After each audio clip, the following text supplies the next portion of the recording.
help? I know my letter.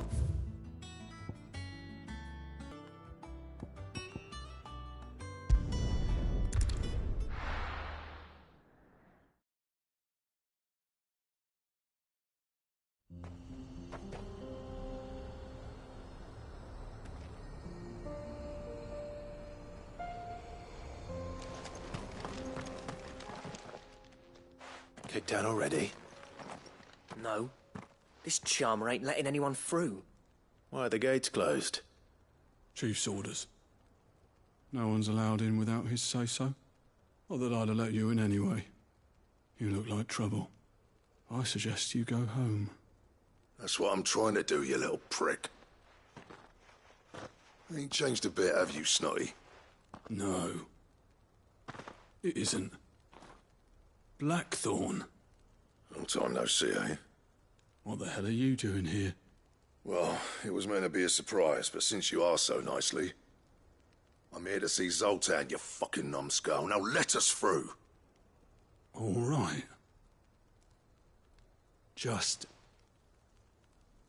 don't go starting anything with the chief. Yeah, I promise I won't throw the first punch. That good enough for you?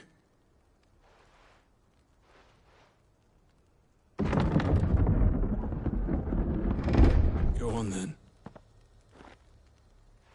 Much obliged.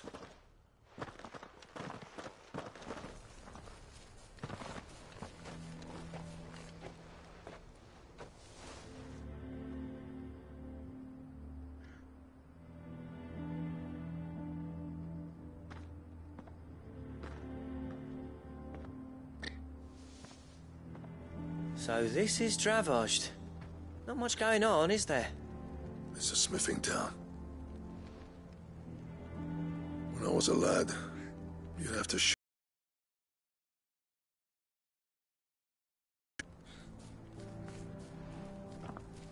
Clive, you're good with people. You speak to Zoltan. Hey, you ain't backing out now, are you? There's a river of bad blood between me and the chief. But if someone can build me a bridge, then I'll cross it. All right. I'll see what I can do. I appreciate it. He'll be near the forge on the hill. It was our master's. He'd have inherited it when I left. Forge on the hill. Good luck. You'll be needing it.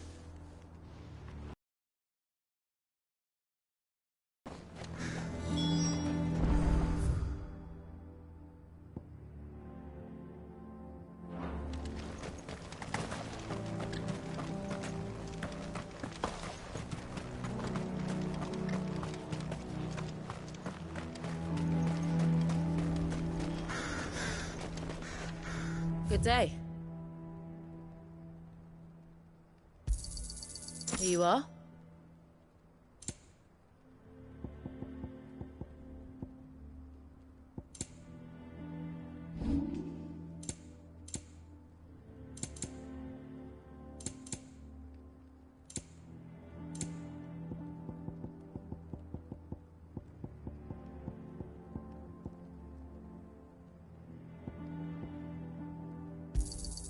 Anything else you don't want? Thanks. Anything else you don't want? Farewell, traveller.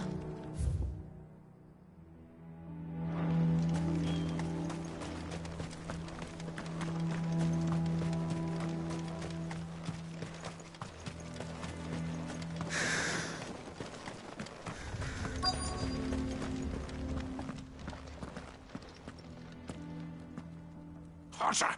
Hotter, damn it! Those miserable flames wouldn't melt butter, let alone iron. Pardon the intrusion. I'm looking for the chief. That'd be me. It's a pleasure to meet you.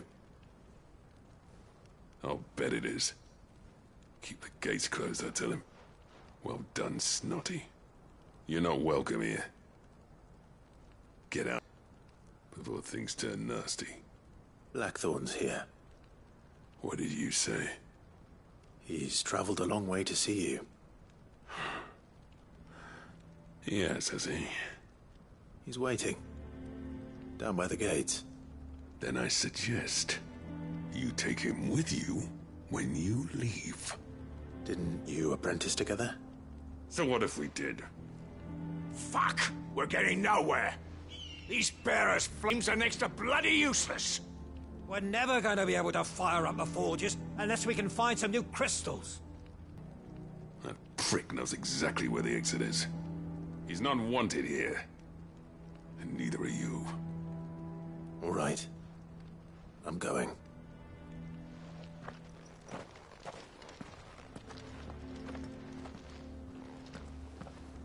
Please, Chief, you've got to do something. Mama, why hasn't Papa come back? But if we can't fire the forges, how are we going to earn our keep?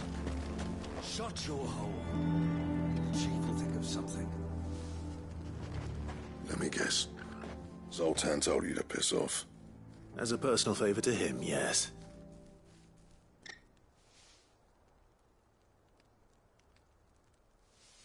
Well, at least he didn't beat about the bush. There'll be no talking him round. Not after what I did. Which is what exactly? If we're to help, we need to know. What turned the village against you? I left.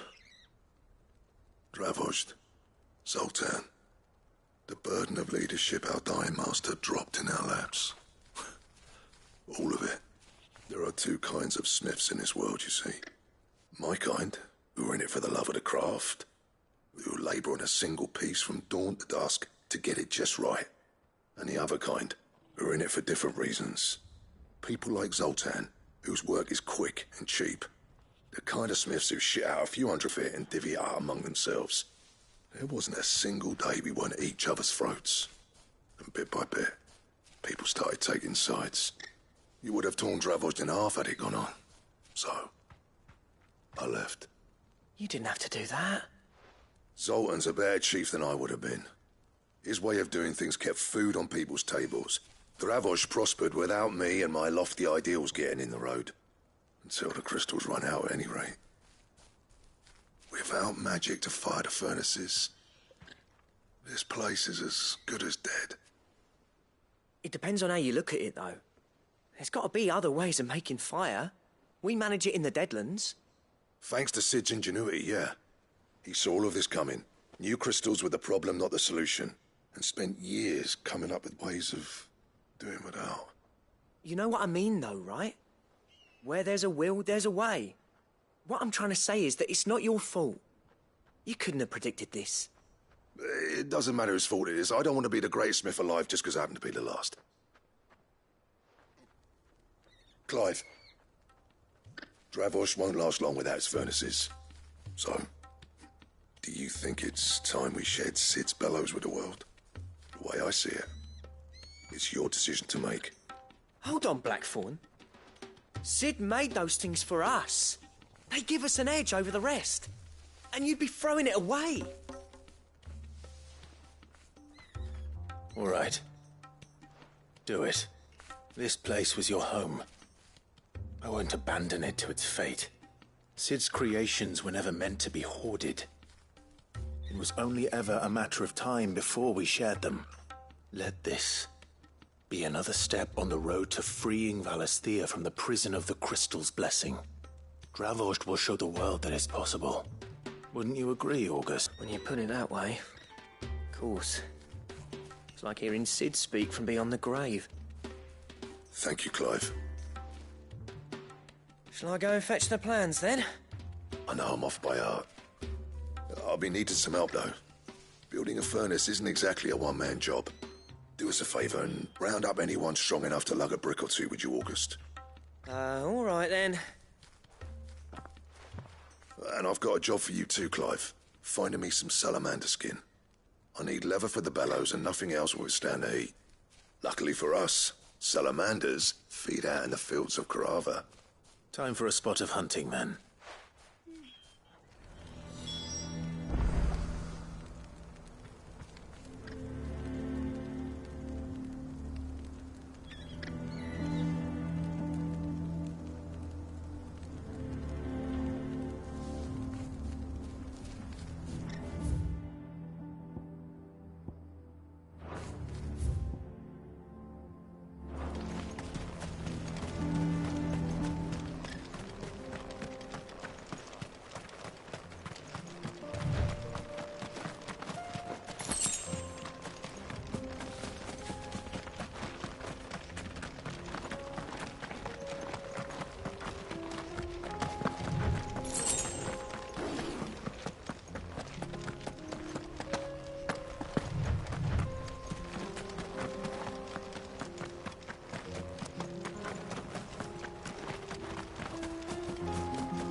Let's make this quick, shall we?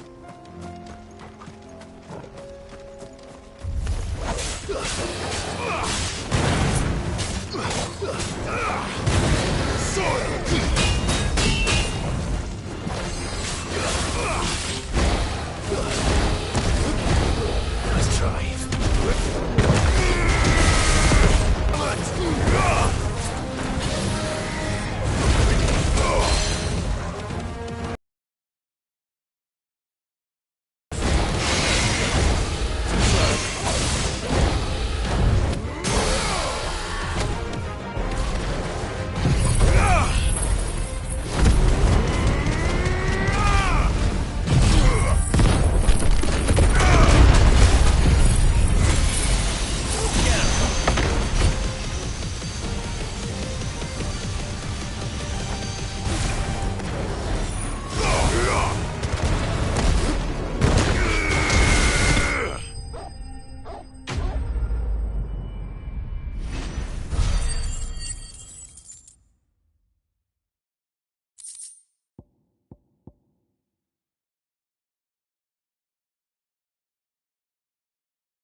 I dare say that would be enough for a decent set of bellows.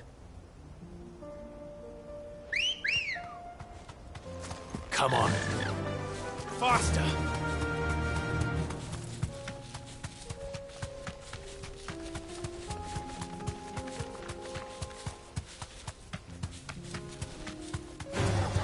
Time to fight.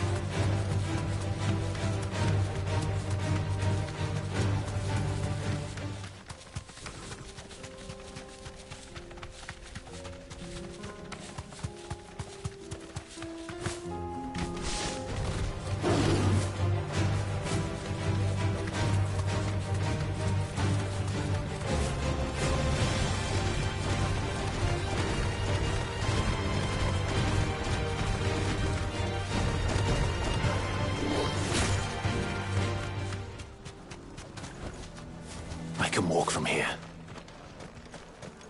What's this all about then? Dunno. Good news, Clive. Find a new invention. When I told people we'd be building them a new furnace, they were practically falling over themselves to help. Talk about changing their tune, eh?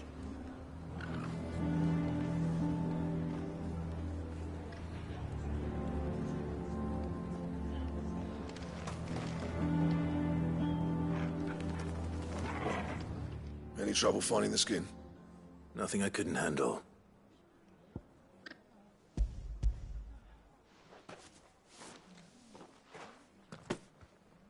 There should be plenty. Right then, time to put these louds to work. If everyone pulls their weight, we'll be finished in no time.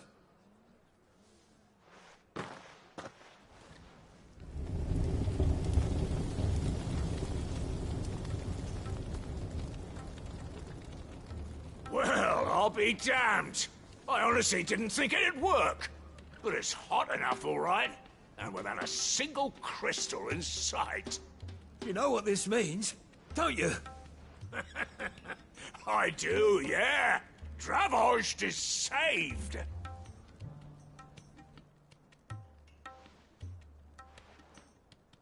Sorry about earlier.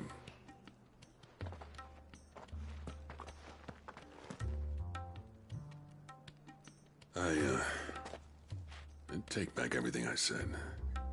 That thing you built us is an honest-to-God's marvel.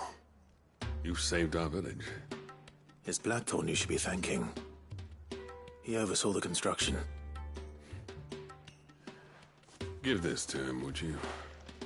What is it? Pet Cole's cinders. After he left, I spent years trying to eke the most out of our forges. That there was my answer. Chuck it in the fire, and your forge will burn hotter for longer, which will do wonders for your steel. Our secret for yours. Only fair. I've always envied Blackthorn. Since the day I became chief, I spent every spare moment trying to match up to the bastard. No amount of sleepless nights at the anvil will ever bridge that gap, though. He's a genius. Plain and simple. The man Traversed needed.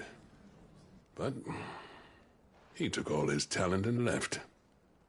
Gifted and free. Is it any wonder I hate his guts? The cinders would mean more coming from you. I need to forgive him first. And that's not gonna happen.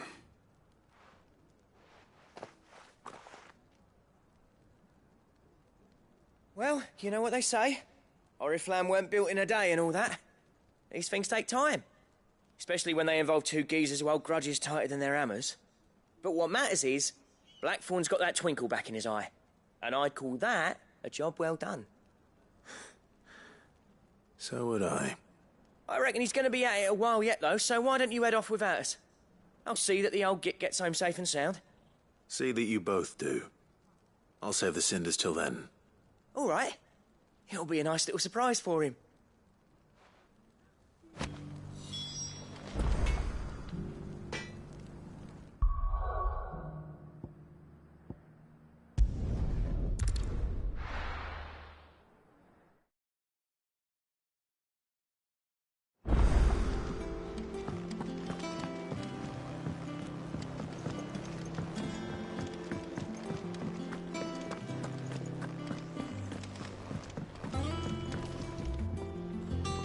Gentlemen, I see you both made it home in one piece.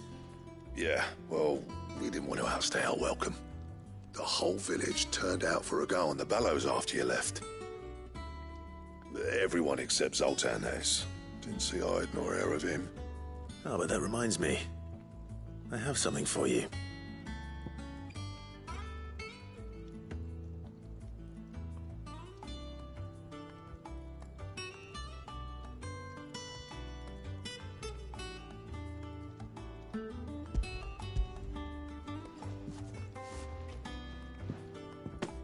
Pico Cinder?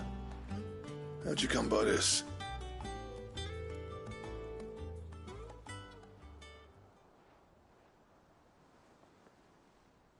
And you're sure he wanted me to have it? I'm sure. He didn't say so, but I think he wants to forgive you. Huh. Imagine that.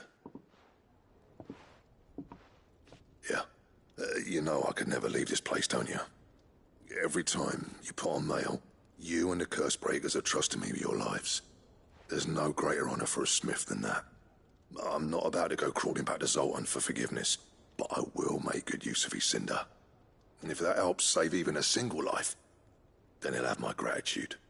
What was it you said he called me? Huh? A genius? And he spent sleepless night trying to copy me, did he? Sounds like I better get to work. I've got a reputation to uphold. It's good to see you back on form, Blackthorn. I don't know how you pair put up with me sometimes, but I'm grateful all the same. Now, where was I? Oh yeah, about to put Zoltan back in his place.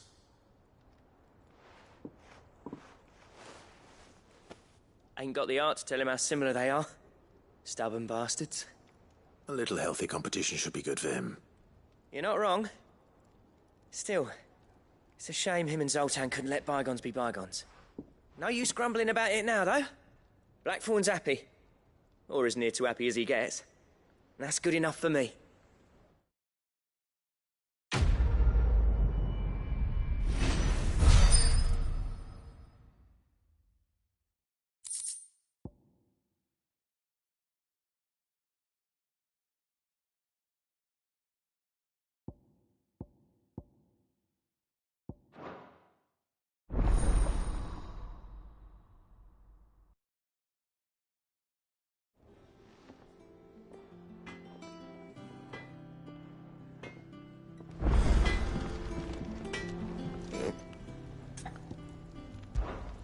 What do you want?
song should we listen?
My dad had it all worked out.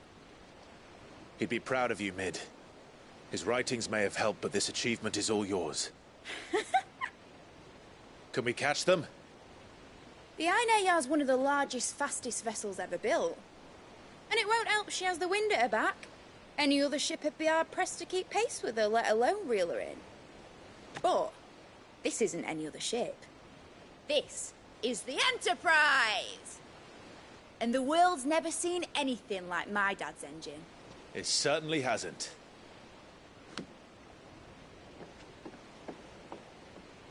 Clive, what do you know of Barnabas Thal? Only what the bards sing.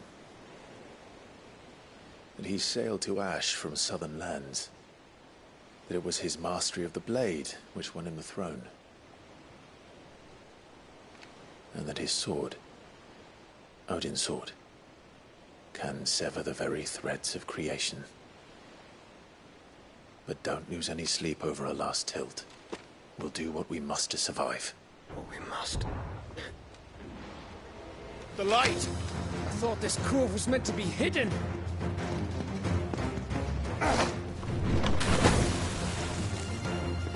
Mid! Company! Eh? We'll hold them off until the ship is ready. But hurry! Bollocks! All hands! Man your stations!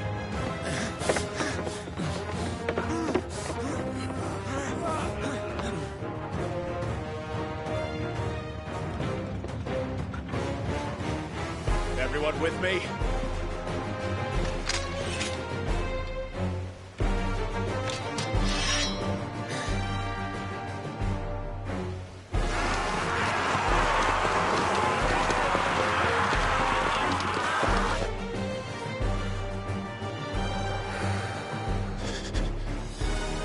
Here they come!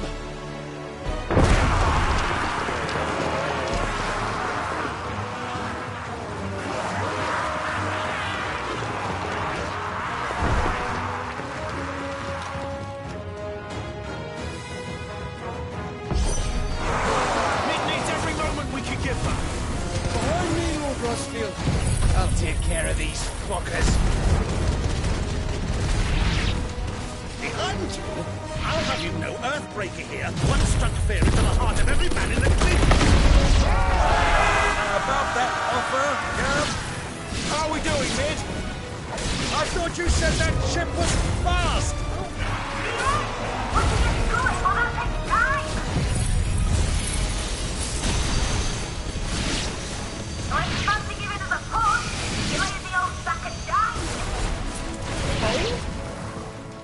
I haven't felt this alive in 20 summers! Don't let the comfort you can. Without the pain, I'll stand it back with it.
was easy enough.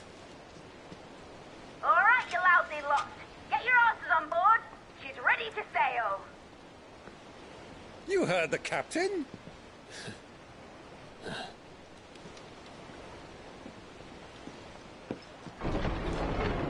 Clive?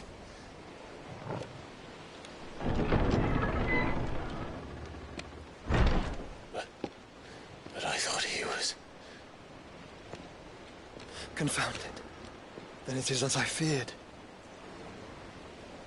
Sleipnir is no man, but a creation of Odin.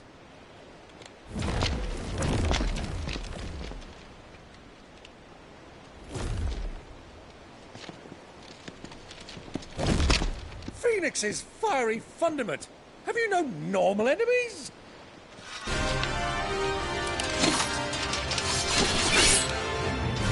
Up for another round? Of course we are.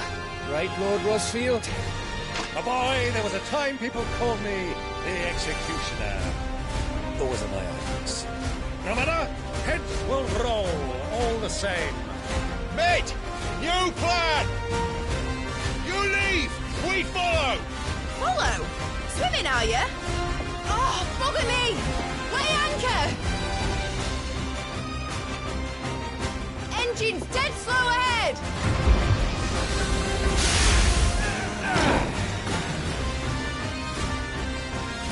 Have care, my friends. 'Tis not blood that runs through a Negi's veins. These foes will not fall easily. But they will fall. Like oaks before a woodman's axe. Good thing I brought one!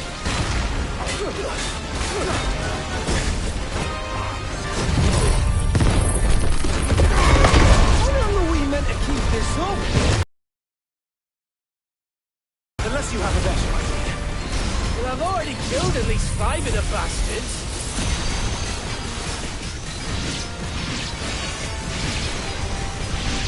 Fuck it! Let's do the lot!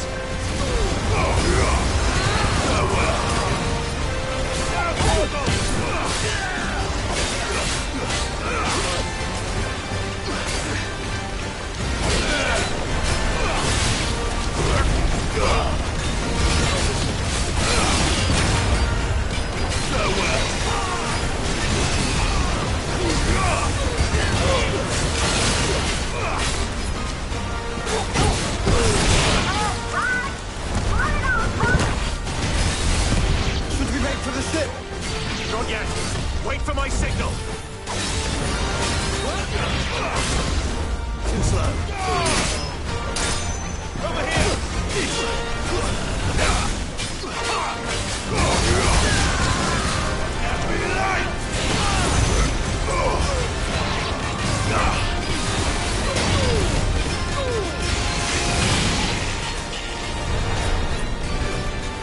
In your own time, Clive!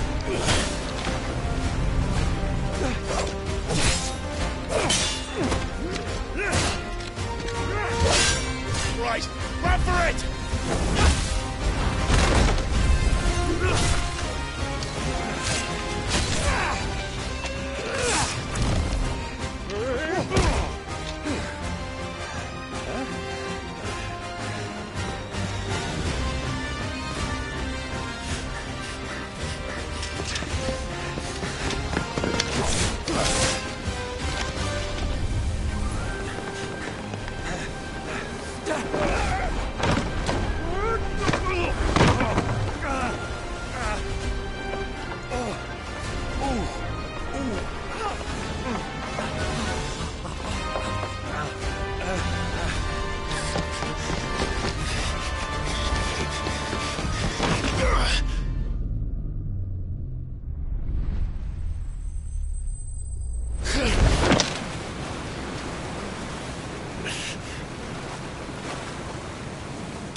Now, mate! All right, engine full ahead! And hold on tight!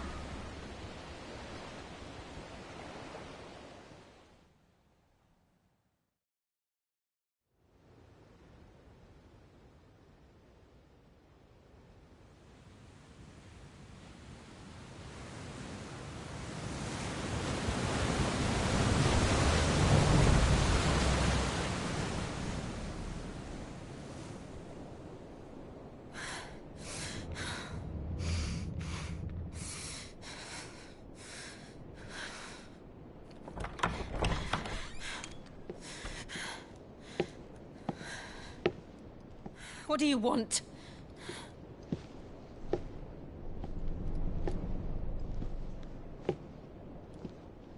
That's quite a mess you've made.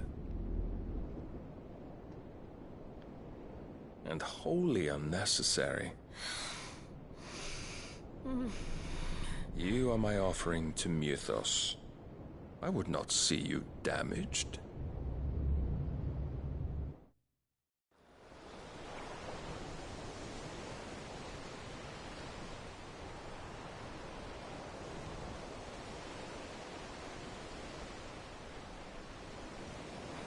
Now back to your stations!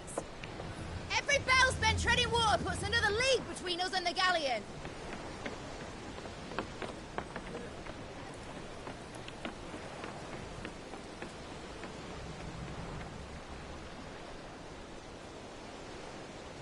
I don't suppose Mid has a spare engine?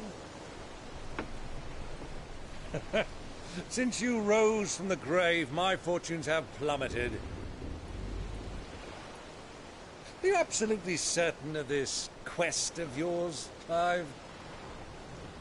The foes you face are as terrible as they are numerous. Aye. And they'd have us live and die on their terms, which should answer your question. Ah! You have that same stubborn look as your father did when he set his mind to something. On the battlefield, I am but a single axe. A deadly one, mind, but a single one nonetheless. Yet what you require is 1,000, and I believe my old friend in Brandalar can provide them.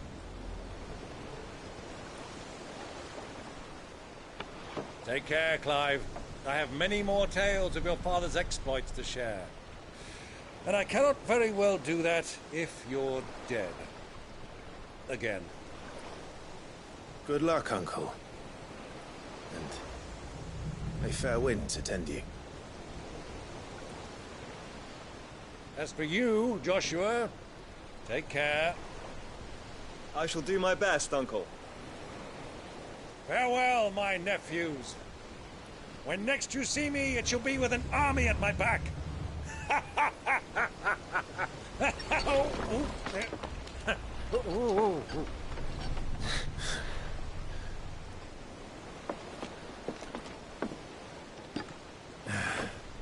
Cheerio! Oh, yeah.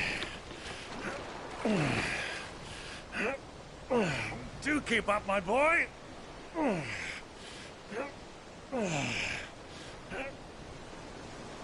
Well, you can't have him showing us up now, can we? We would never hear the end of it.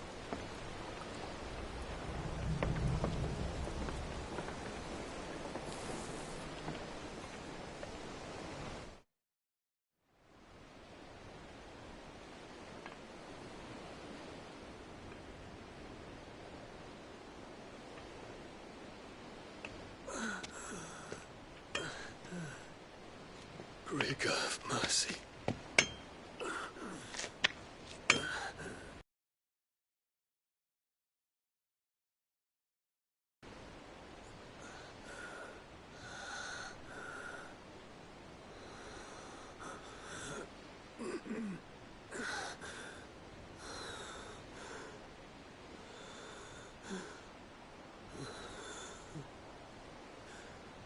All this.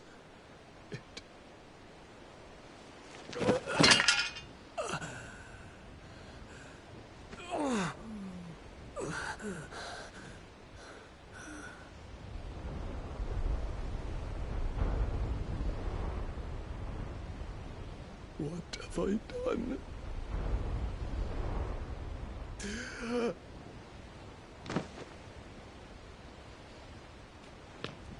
My lord.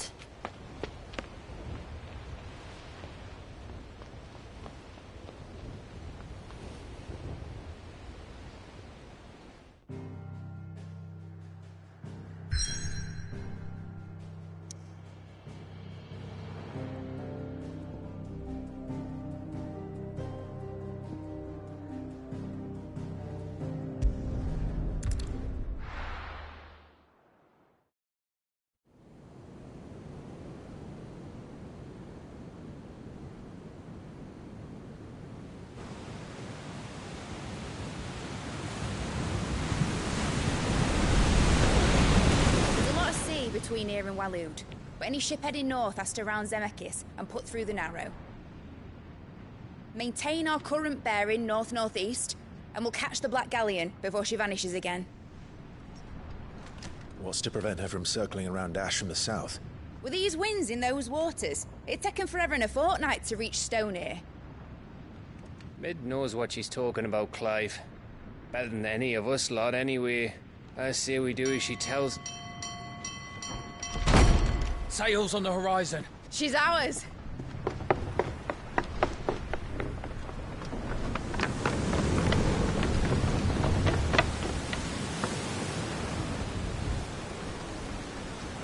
Look alive, boys! Full ahead!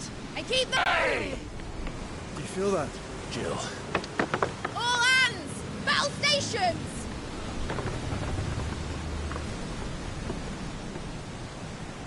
Let's see what this girl can do.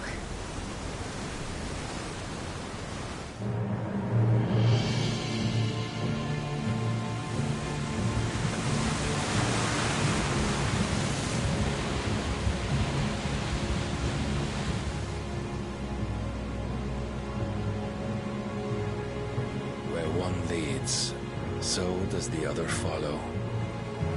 The bond of consciousness which joins them condemning both to the same fate. Yet my every attempt to strike it from their hearts serves only to tighten its hold.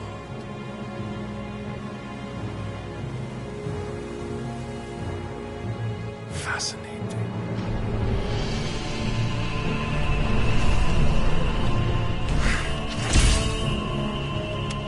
But then, there is naught my blade cannot sever.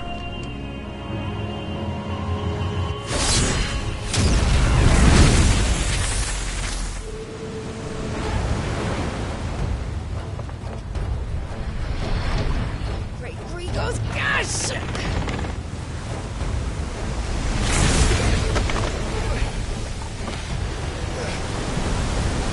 One of us.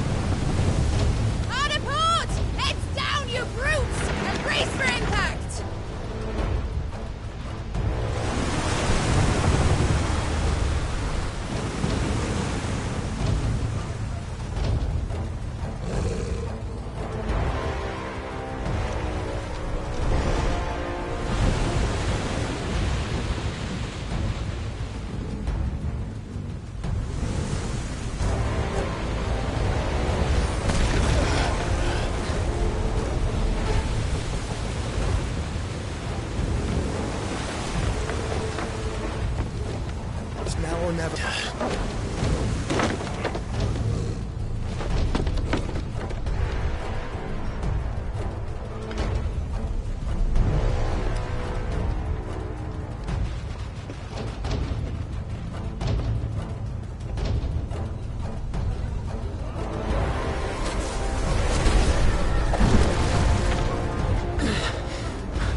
The fight's at last. We're all going to die.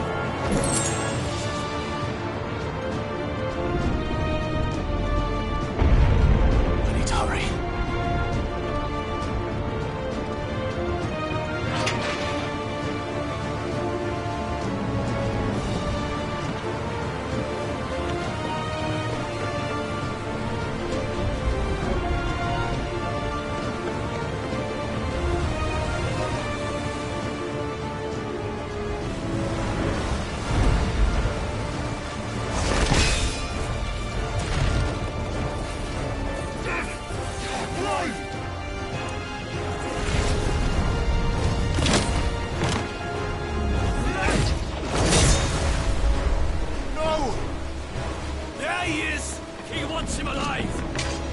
Hold on.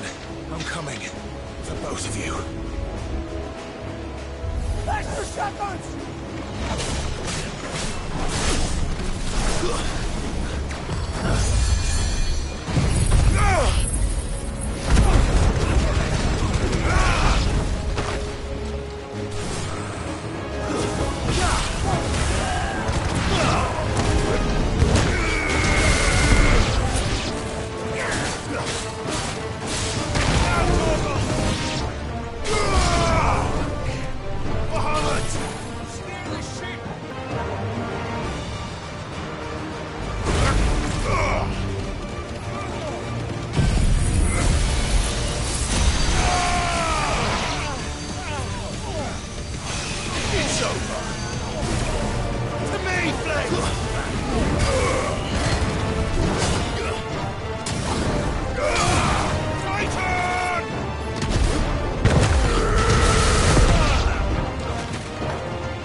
She must be here somewhere.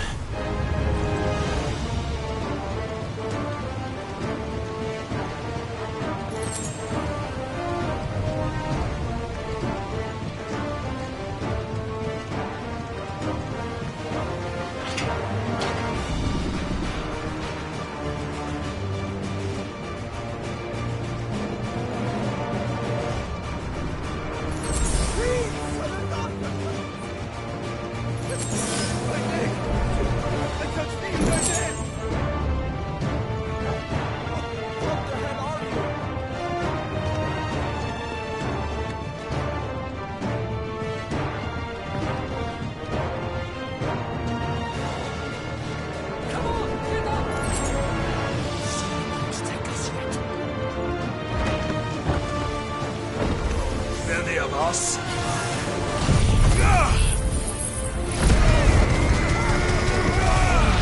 And only one.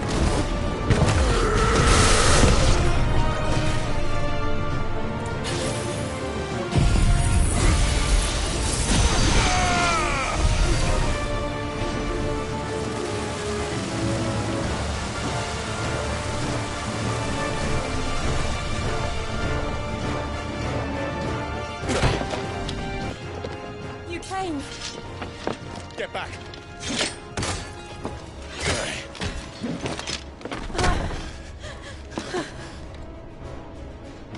Clive, how did you... I'll explain later. Hands.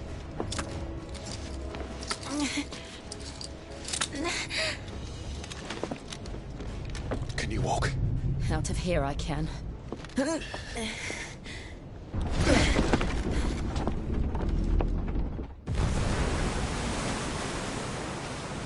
Stand still! Phoenix. Are you not the dominant of fire? I see naught before me but a guttering flame.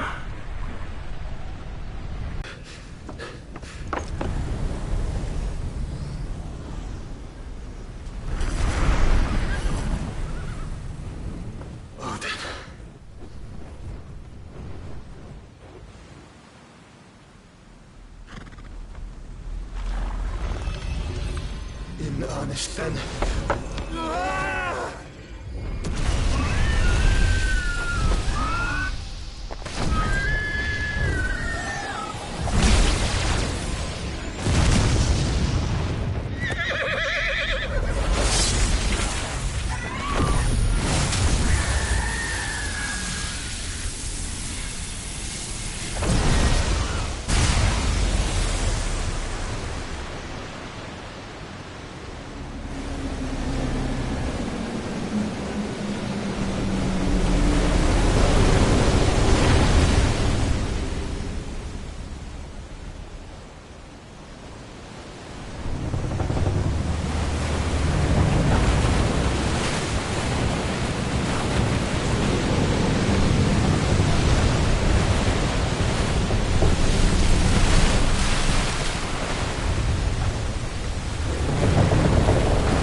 Can you go on? I think so.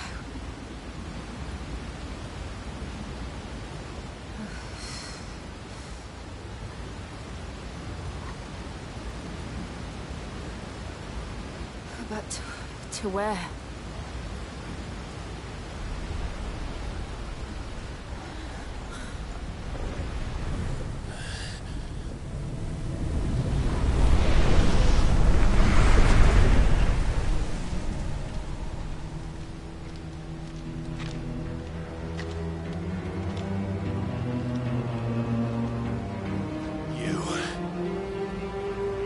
What did you do to Joshua?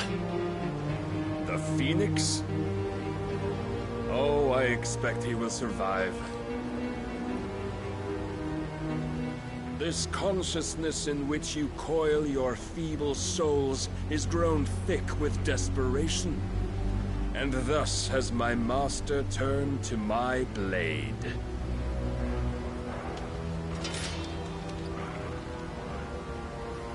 The world will soon be painted in black. And all that live shall gather in death's autumn wake. Not if we remove the cause of this misery. Not if we destroy the last of the Mother Crystals and restore balance to the world. Come. Do you truly think it's so simple?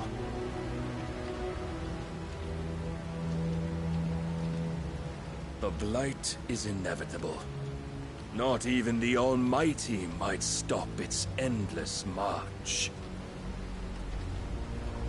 Your efforts will avail us naught.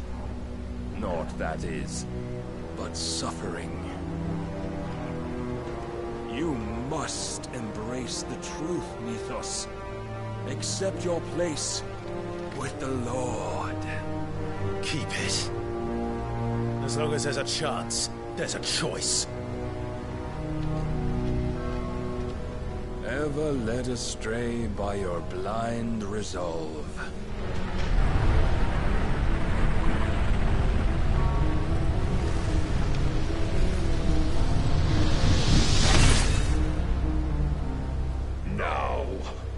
It is time you learn the inevitability of your divine fate. However much it may hurt. Get as far away as you can. Clive, no. Trust me, Jill.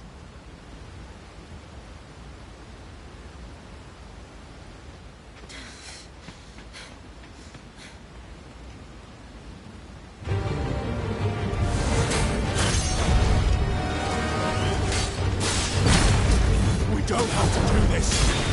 Oh, but we do. If only to remind you of your duty.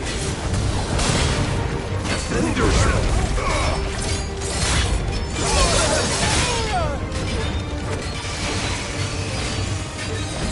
In the short time since our last meeting, you have grown much. Yet as a vessel, I fear my lord will still find you lacking.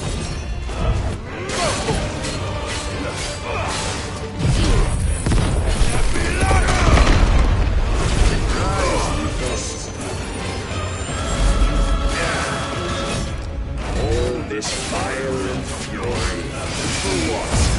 Something of light. A foolish notion fed to you by a foolish man. How dare you? You know naught of this world or of our place. Our fates were so easily written. We would all be gods.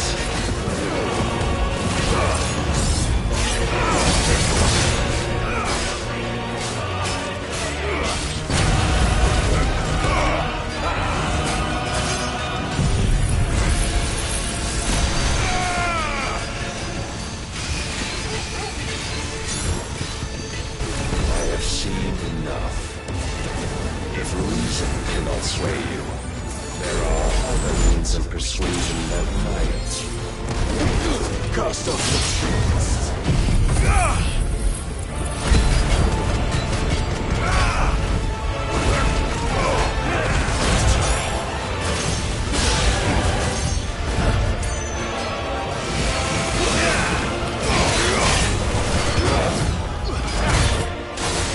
Raise your guard.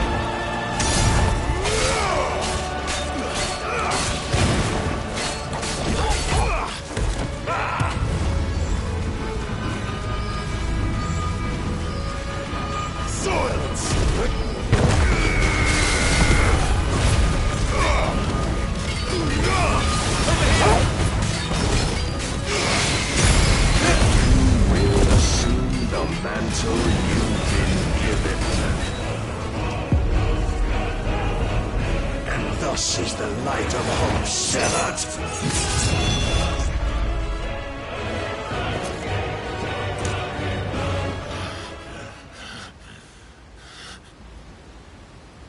You would yield so soon.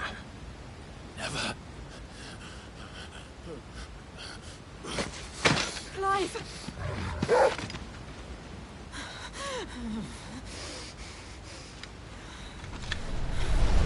Do you not see? Your iron will weighs you down, dragging you ever further from your purpose. And what is my purpose? Mythos. Who are we? What are the dominants? The breath of the Creator still warm on our lips. We carry his light that we might guide the masses in his name. We are but mighty acts of God. We are more than that. You would be nothing without what he has granted you.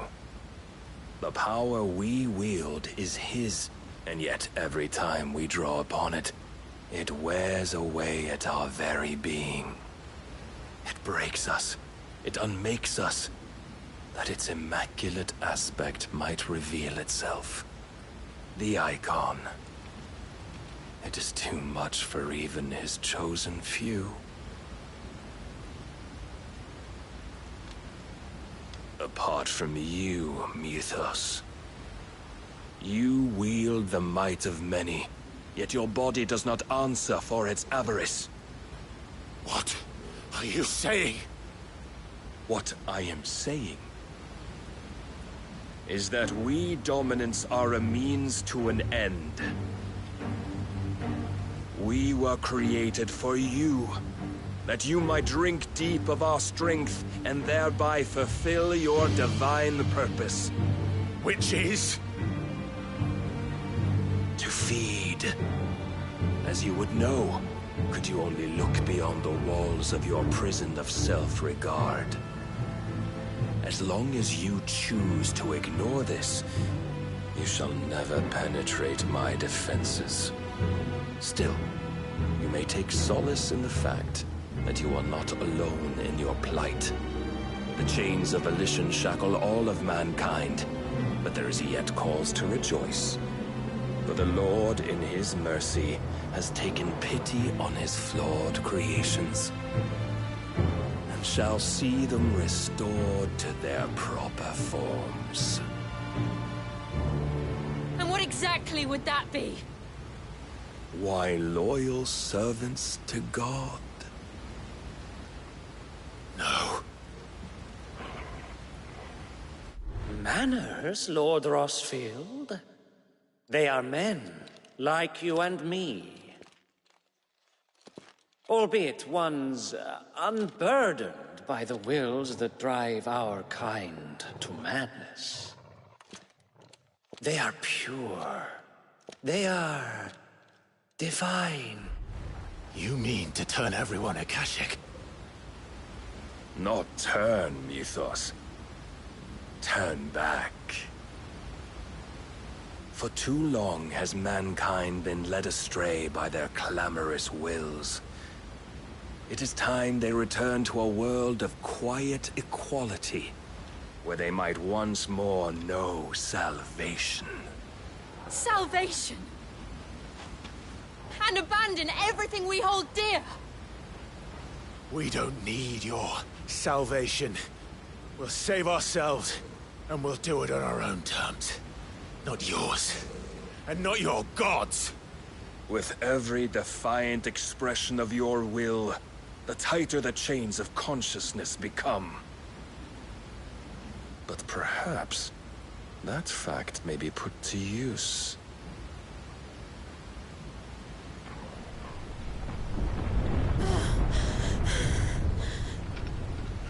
Clive! The faster it binds you to the remaining dominance, the stronger your hunger will become. Until it leads you back to the only answer there ever was. Mayhap not by the path my master intended, but back all the same.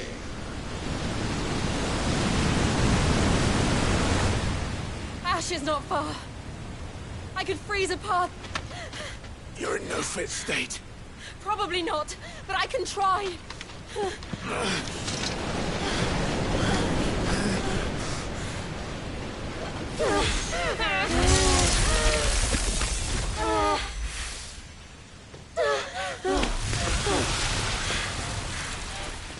Don't look back!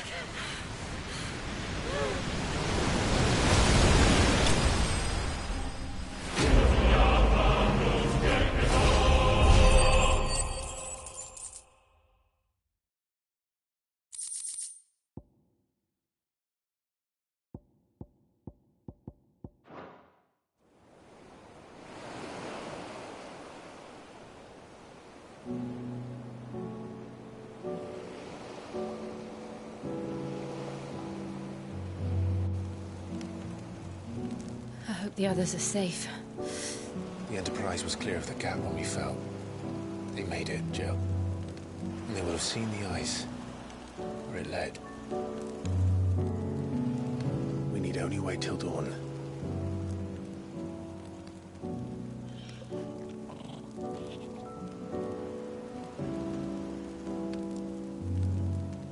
This is the second time Barnabas has bested me.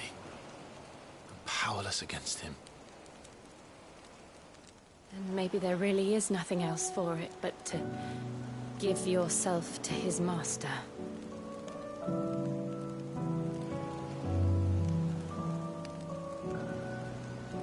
Only you won't do that.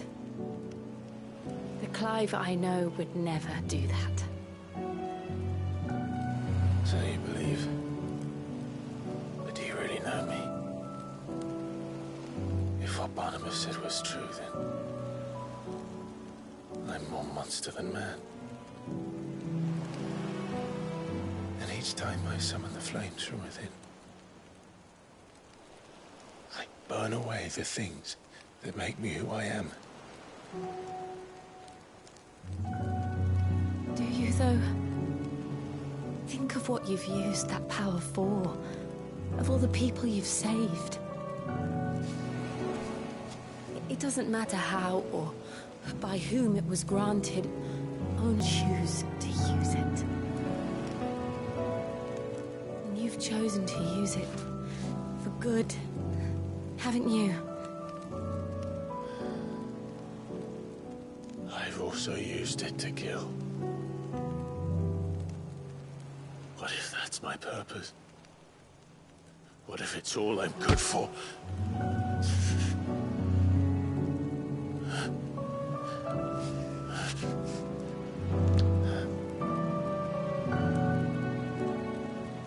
You're still that same boy I grew up with. Always so eager to save everyone around you, and yet always so alone. Because you failed to realize the one thing that needed saving most of all. You, Clive. You. You never once took the time to save yourself.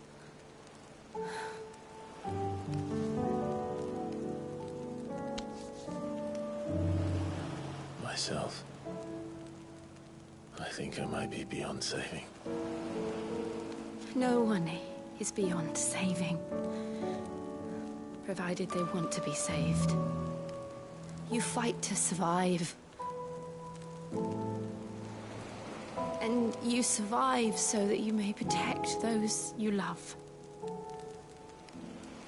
It's what you do. What you've always done.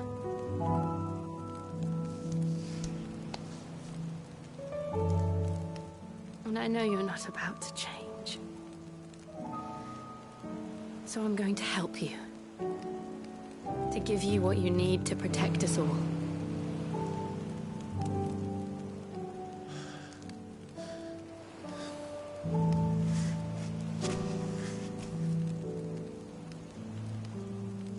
Jill. Are you sure?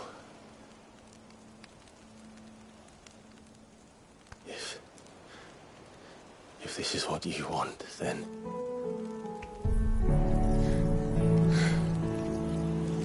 Don't worry, Clive. It is.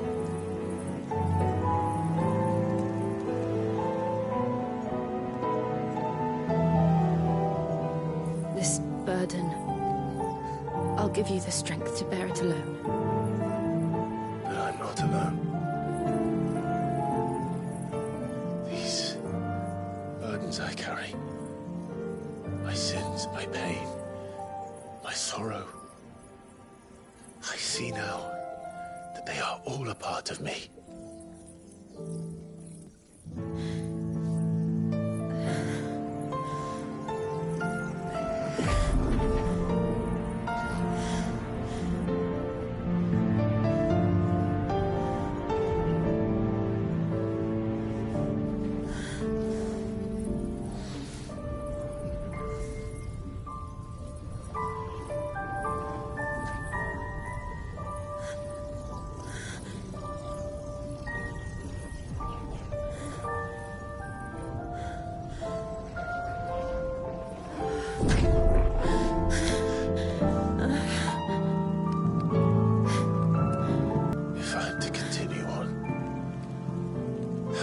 My life to those I love.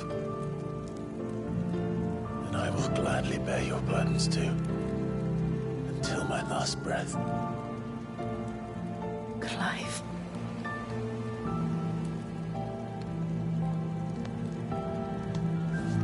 I promise you, Jill. We will find find a way to escape this fate. Find a way to save each other.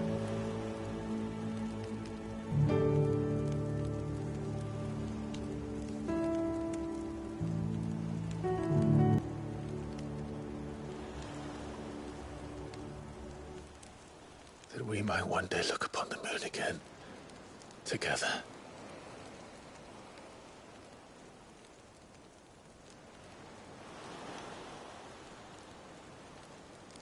And I promise you, Clive, that I will be there, no matter what you must become. I know.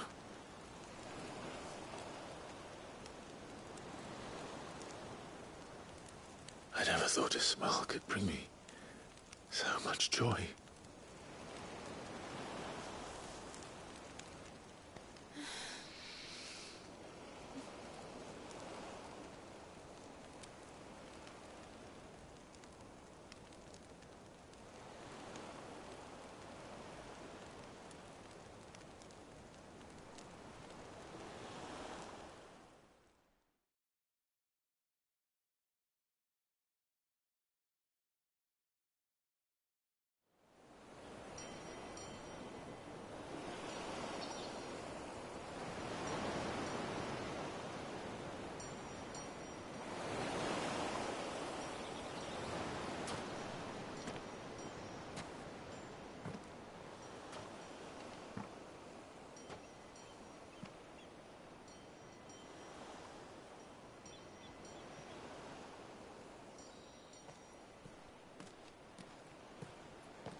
What of Barnabas? Do we pursue him? No. Our paths will cross again soon enough. Whether we like it or not. Besides, there is something we must do first.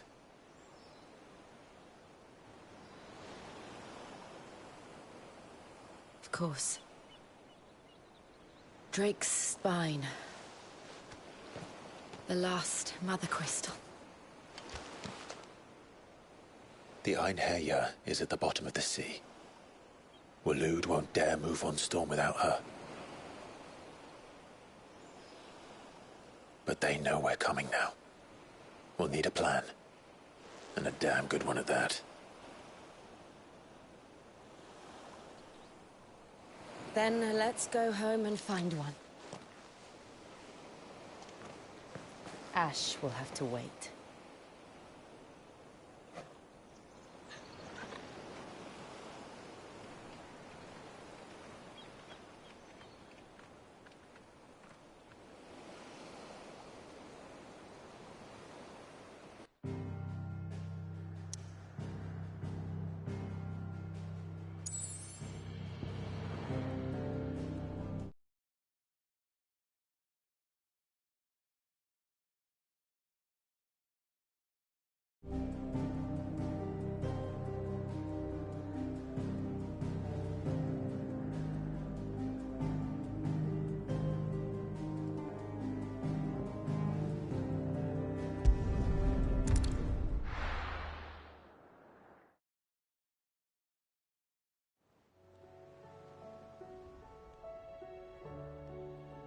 Mid says Odin split the sea in two. She's always been partial to a tall tale. But there's tall, and then there's tall. I struggle to believe it myself. I see your uncle isn't with you. He stayed with the Enterprise. After our brush with the Einherjar, she was in urgent need of repair. And my uncle knows a shipwright in Randalar. We're to join him there when we're ready to sail for Ash. You sure that's wise? Last I heard, the place was still overrun with Akashic. Show me a city where that isn't true. Ultima's plague is spreading. We're running out of time, aren't we? We've done our best to shore up that hideaway. I doubt a few planks will stop what's coming. Still, we'll keep at it. Every little helps, I suppose. Let's hope so.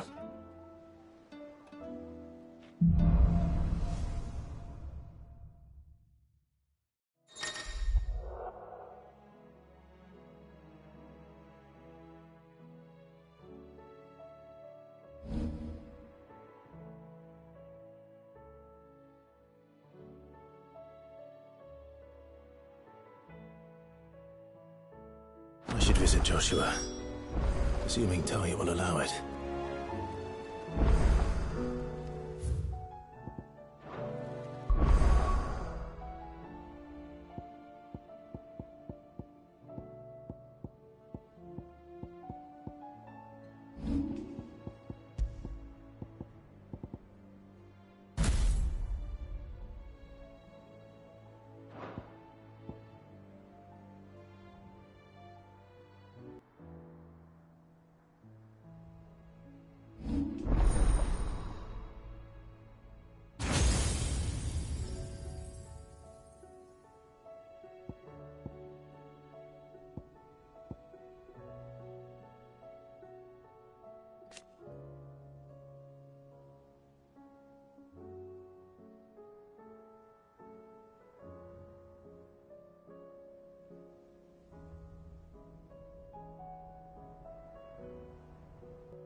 Clive.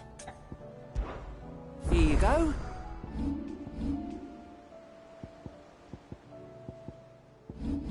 Seen enough?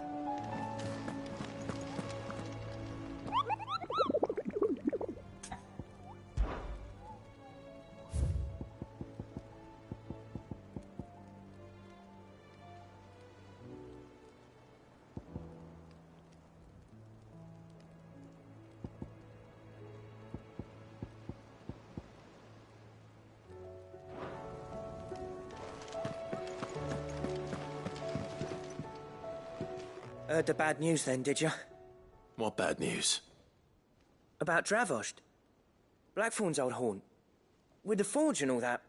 Well, anyway, the mine's just down the road from there, are spewing at Aoife like no one's business. And the village? Safe from the flood for now, but they've got other problems. Akashic. Every creature in the area's either turned, or on the way to turning, apparently. Zoltan and the others are living on borrowed time. They need help, and quick. Doris sent a few curse breakers to keep an eye on things, but there's only so much a couple of scouts can do. Except get in. If something ain't done soon, the old place will be overrun. Does Blackthorn know? I thought it might be better if he didn't. He'd only do something stupid. You reckon we should tell him?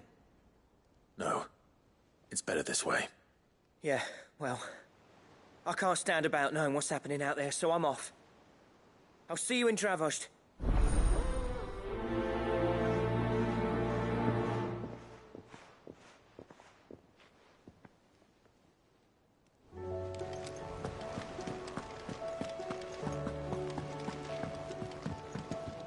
Back again?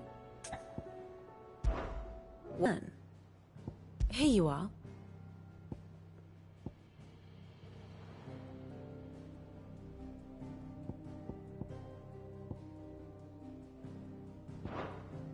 Thus ends today's lesson.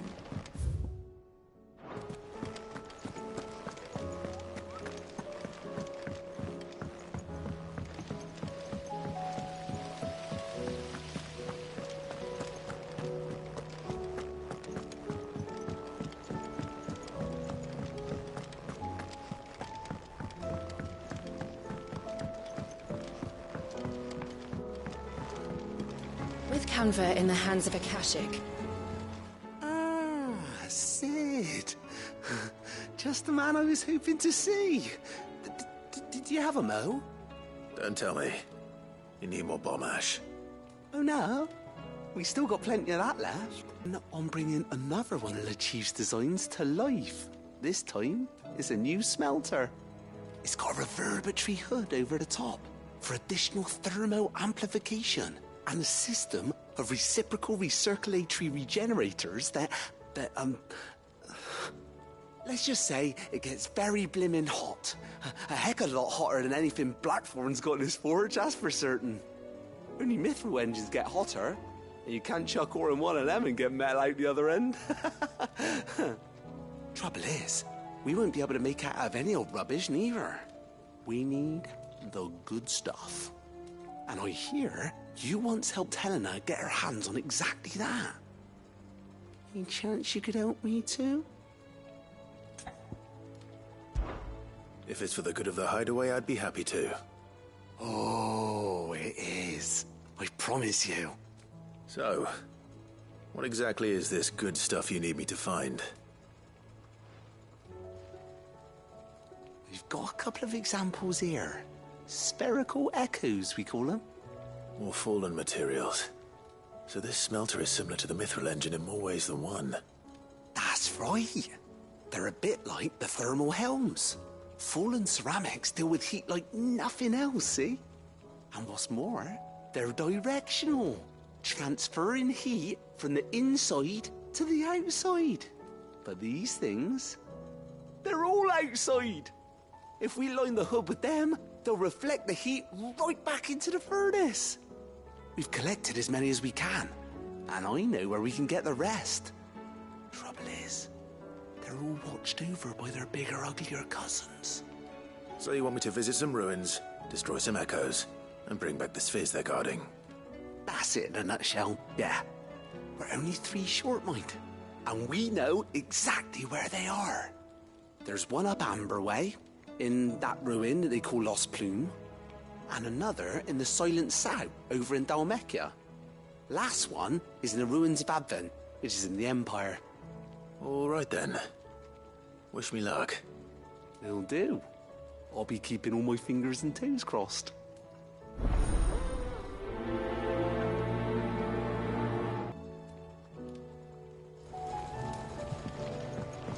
How was she?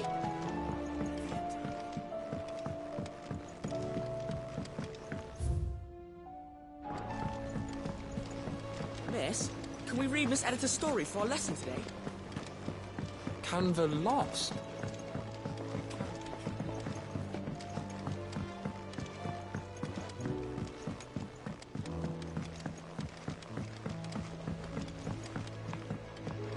Have you tried Molly's lemon tarts?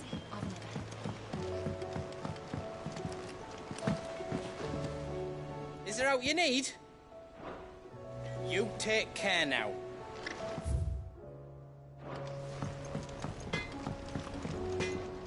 Trouble with your gear, or...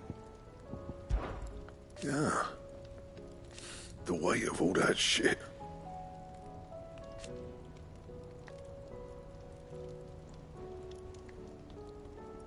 Clever girl, that one.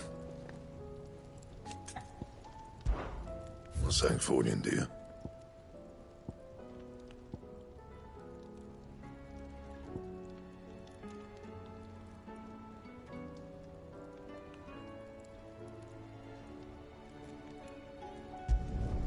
No scratches, all right?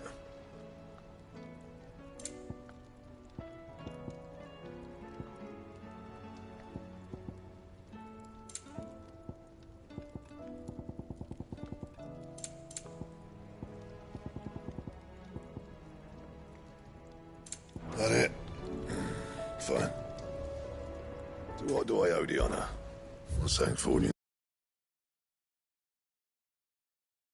Fine. The stew's awfully these days.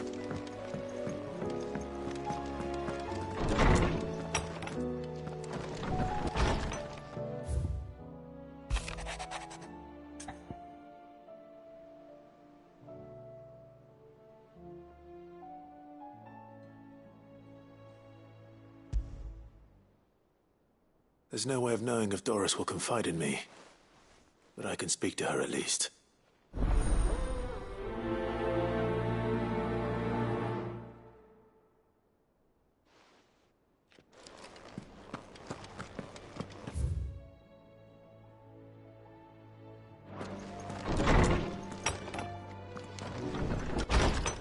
My Lord Marquis, I heard about Eastpool. That some of my fellow Guardians are to build a new home there, both for themselves and for Madame Martha's bearers. Is it true? It's true. The village is to be rebuilt. I have many fond memories of Eastpool. When I was a child, we would visit my aunt and uncle often. They would lavish attention upon me as if I were the son they never had. I went to see Aunt Hannah after my uncle passed away, but not nearly as often as I should have. Oscar, I'd like you to assist Sir Wade in the rebuilding efforts. But my lord, my training is not yet complete. I couldn't possibly. I warned you I might not be the easiest of masters, but I'm not as hard-hearted as that. Go. Be with your aunt. Rebuild her home. Is what she would have wanted. Yes, my lord. Thank you, my lord.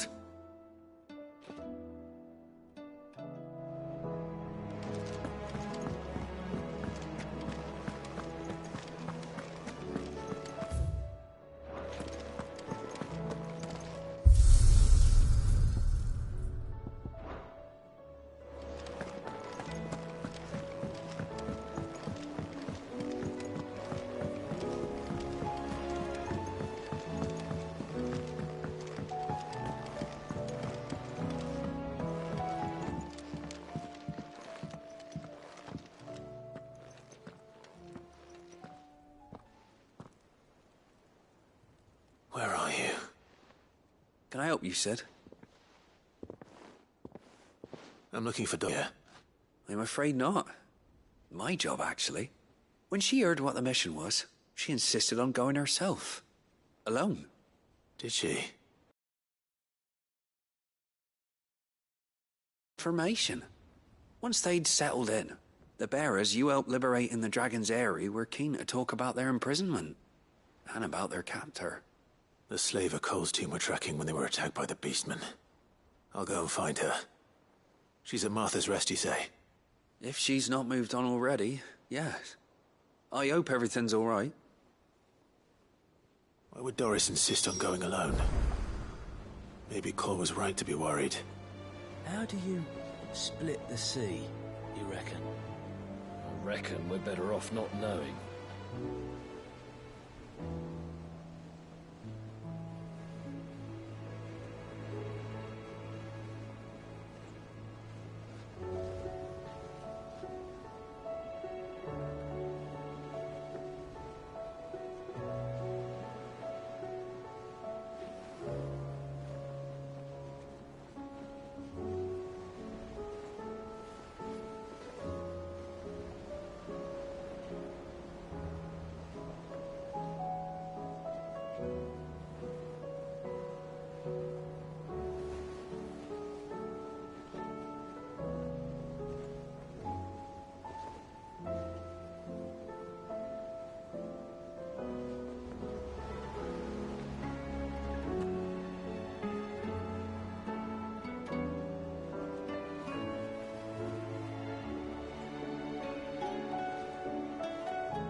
I would have gone to Martha's Rest with Doris, but she ordered me to stay behind. And I'm not about to start disobeying orders.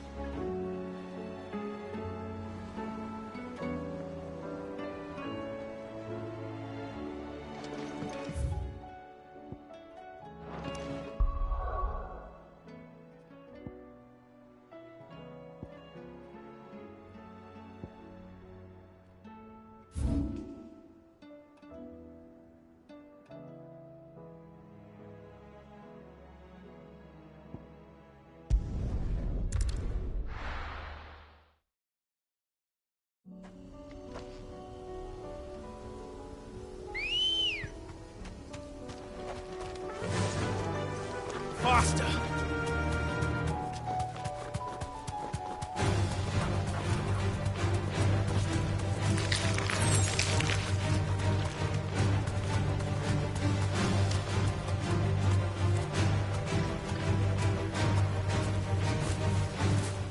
Thanks, Gal.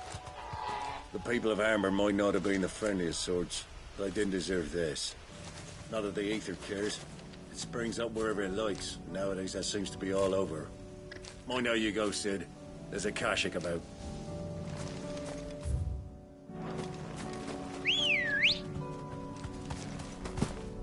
Good girl. Yeah! Damn it. The whole village is turned. No need to ride from here.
with these ones first. Too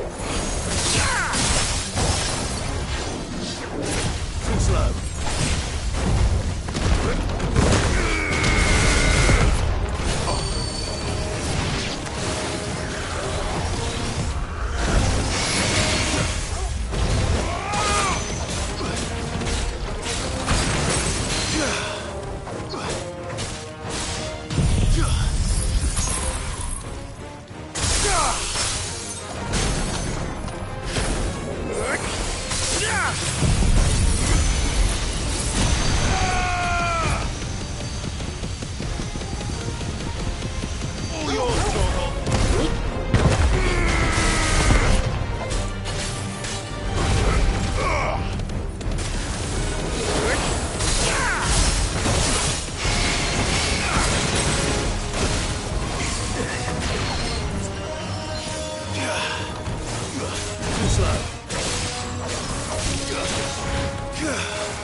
This is it. Right then. Just two more to find.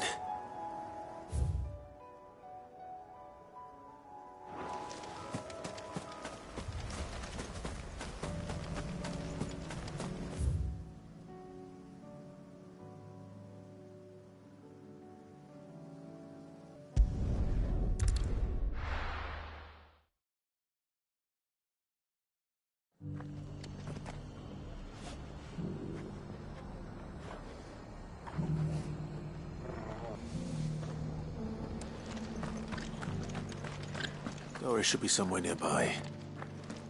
Assuming she's still here.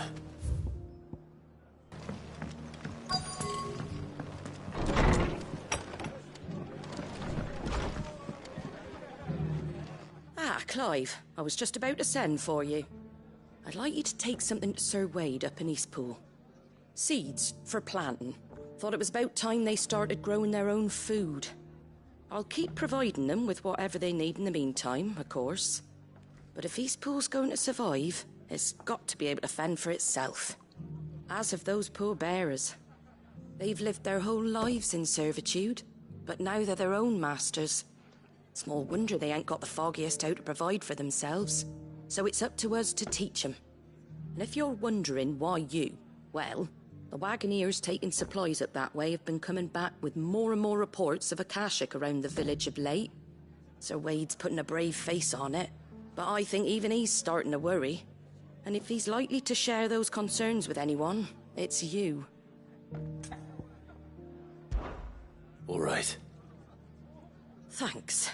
Wouldn't ask if I didn't have to. There. That should be enough to keep him in Gazal Greens for a few years at least. Gazal Greens. Not the most mouth-watering crop, I'll admit. But they're hardy, they grow fast, and they fill a hole. Better that than something that'll wither away at first frost. And chocobos love 'em too, which is no small thing. When I say all of us need to pull together to get Eastpool back on its feet, I mean all of us. They ain't exactly succulent, but cook 'em right, and they're just about bearable. I'll take your word for it. Anyway, Sir Wade'll know what to do with them. And if he don't, well, I'll go up there and show him myself. I'm sure you will.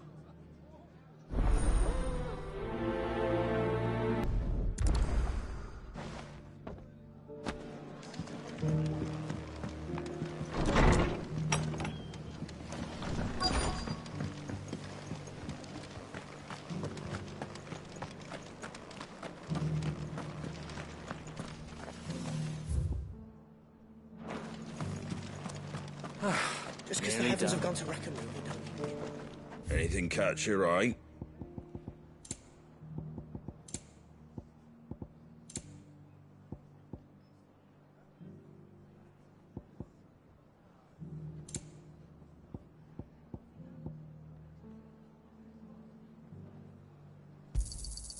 There you go.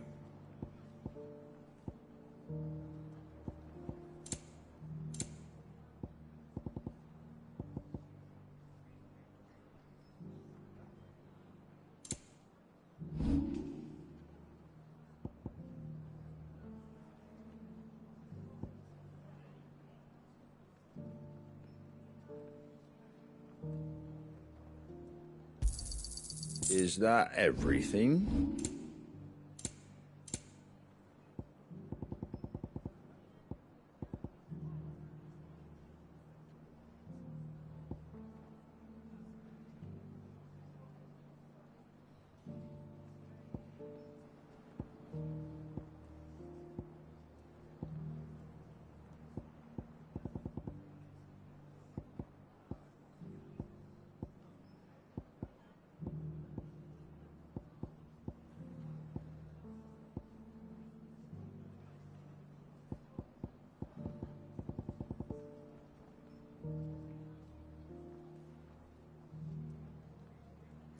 That all, is it?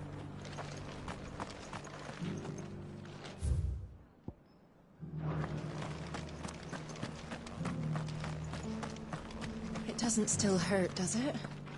Oh, 1,000 Akashic jars couldn't hurt me. I'm a son of Rosaria, after all. A born survivor. It's been a pleasure, Doris. Just like old times.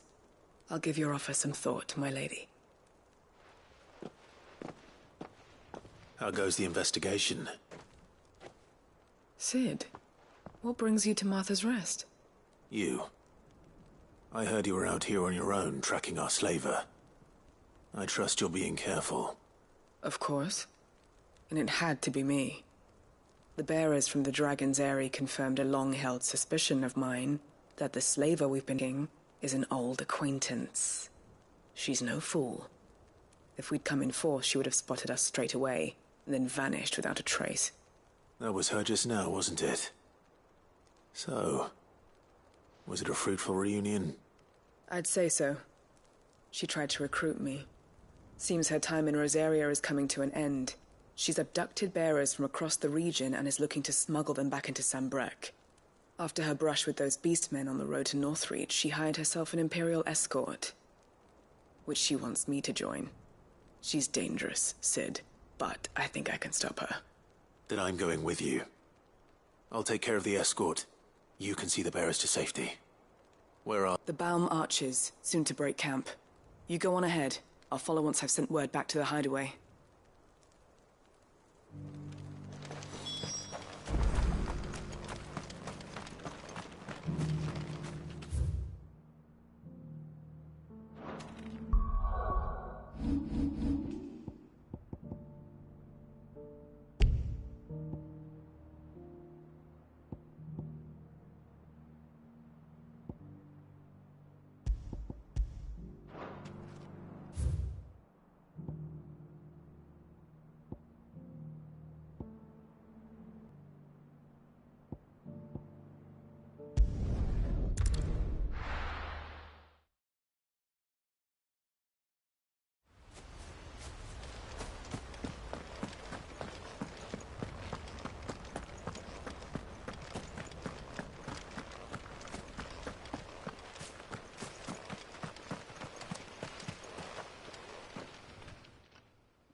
Ah, Lord Rossfield. What brings you to Eastpool? A delivery from Martha.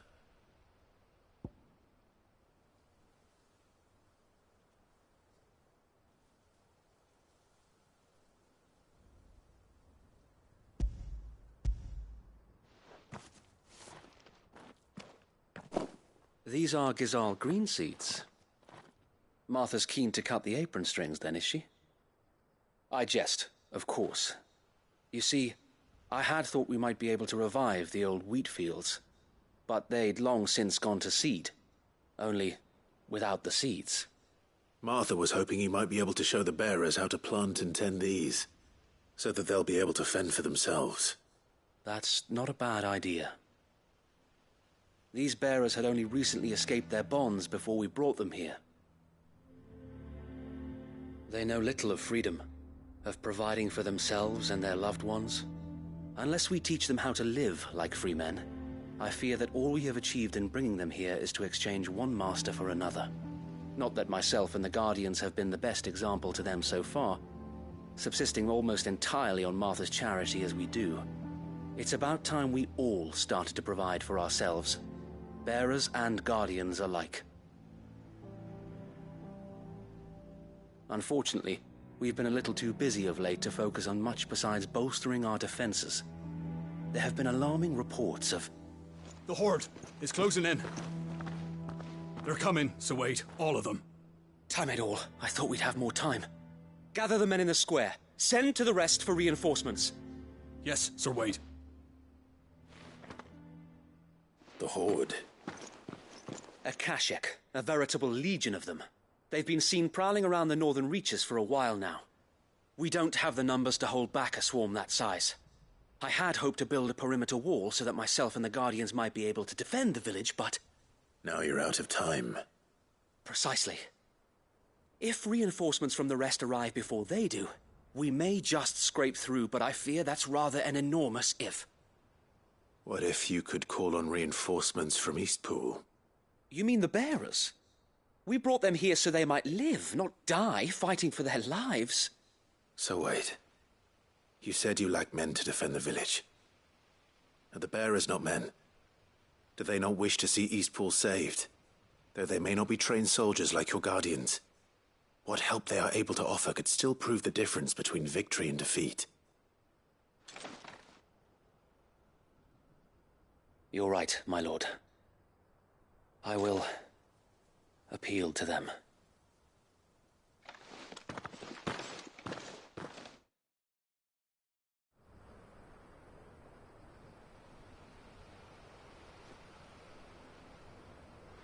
My friends, I humbly beg your aid.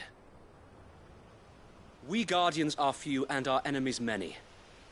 But I swear we can defeat them with you at our side. You would send us to the slaughter, to serve as bait for those fiends so that you and your men might be spared. And to think we trusted you. Say what you will, a home is not worth dying for. But it is worth fighting for. Sir Wade fights to give you lot a chance. Just like I do. Just like Sid does. We all wanted to give you a home where you could be free. And you got one, didn't you? This place, Eastpool. This is your village. Your home.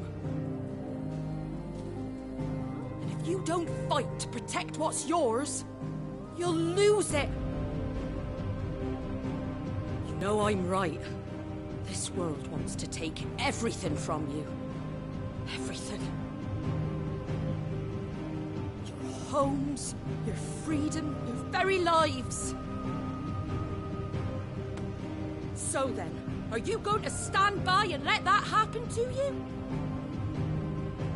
Are you going to accept fate like good little Bran did and die, having never stood up for yourselves? Or will you fight like free men and women?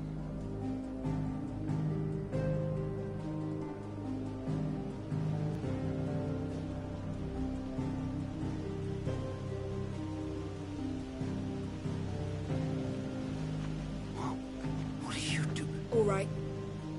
Give me a sword. I never dreamt I'd have a home of my own. And now that I have, I don't want to lose it. I will protect what's mine, or die trying. We all will. Free men and women, fighting together.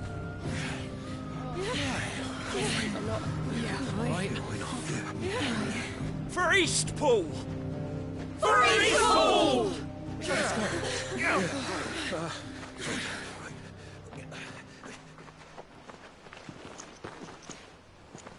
Thank you, Martha. Don't mention it. Just promise me one thing. That you'll show them how freeborn fight. Gladly.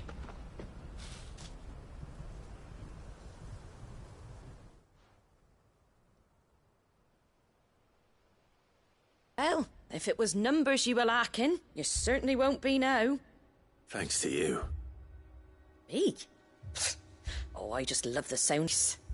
Lord Rosfield, my lady, we're ready. So what's the plan of action? We'll divide our forces into several small detachments, each made up of guardians, bearers, and guards from the rest. These will position themselves at strategic points around the village. Upon engaging with the Akashic, each detachment will keep the creatures occupied as best they can, steadily retreating all the while. You're going to lure them into the village? I am. We will have neither the time nor the resources to treat the wounded, so injuries must be avoided at all costs. Instead, we will focus purely on defense at first. By coordinating our withdrawal through the use of messengers drawn from among the bearers, we will aim to have the swarm converge at a point of our choosing.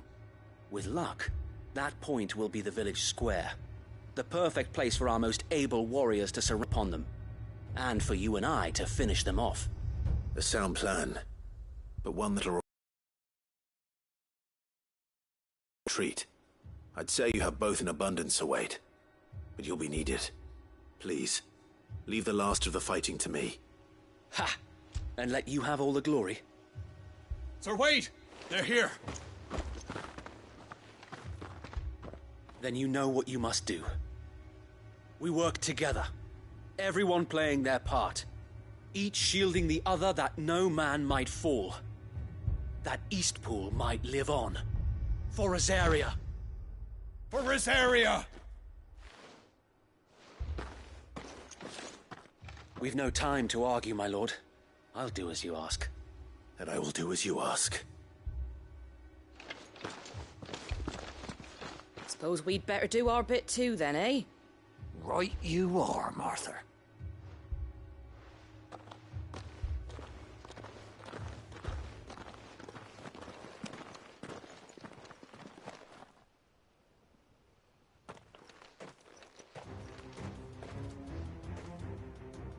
The calm before the storm.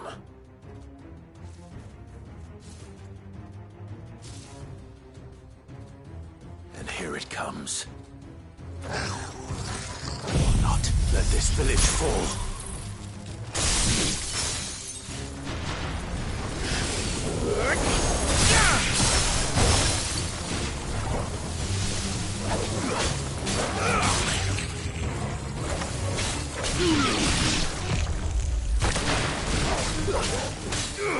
It's over.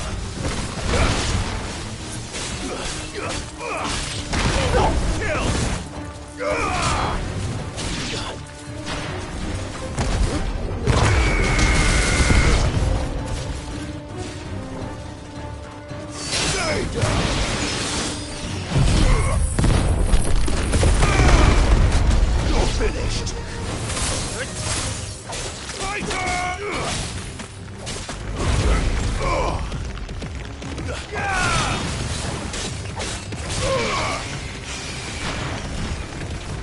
Over here!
Looks like that's the last of them.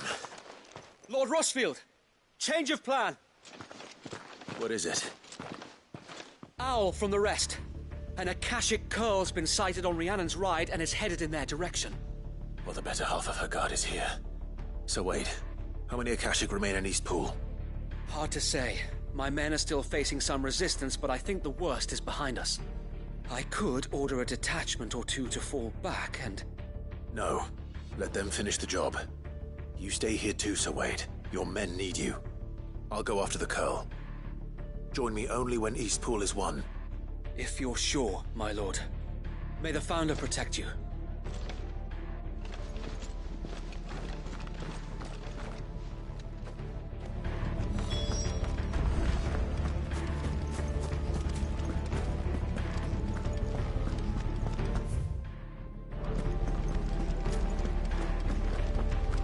Next one's mine. I might not know one.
With me, Torgal.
All right. Back to East Pool.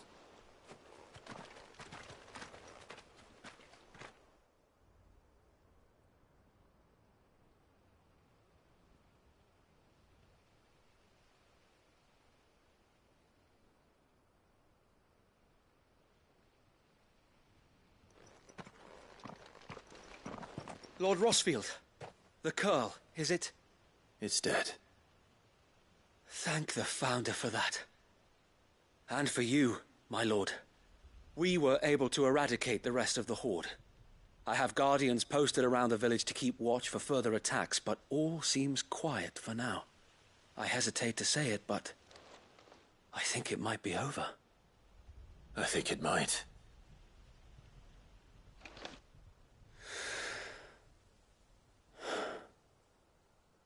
We did it. We saved Eastpool. Thank you, my friends. Thank you. No, Sir Wade. It's us who should be thanking you. You brought us together. Showed us what it means to fight for what you hold dear. We never had nothing to call our own before. We didn't know what it meant to protect it, but now we do. We really do. Forgive us, Sir Wade. You and your people saved us, and still we doubted you. But there's no doubt in my mind anymore. We're free men now, so we have to start acting like it. We have to fight to protect what's ours, to protect Eastpool. And we shall. We all shall. Together. This is our home. And if anyone or anything tries to take it away, they'll have us to answer to. Come on then. Let's get to work. This village isn't gonna rebuild itself.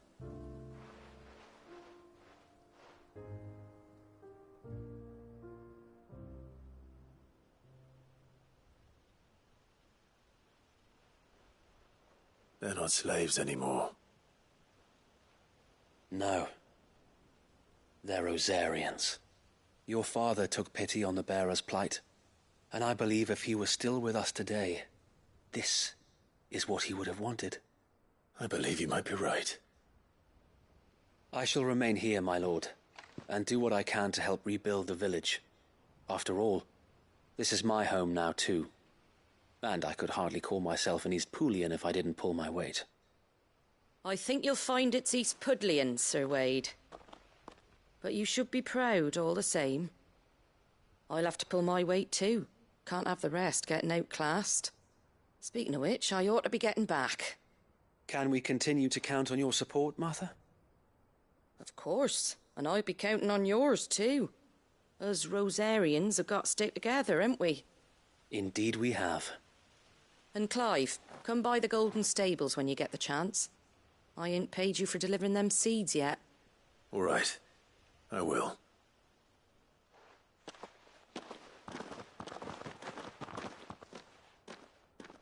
Lord Rossfield, do you remember our very first mission together? Clearing the goblins from the Stillwind marshes? How could I forget?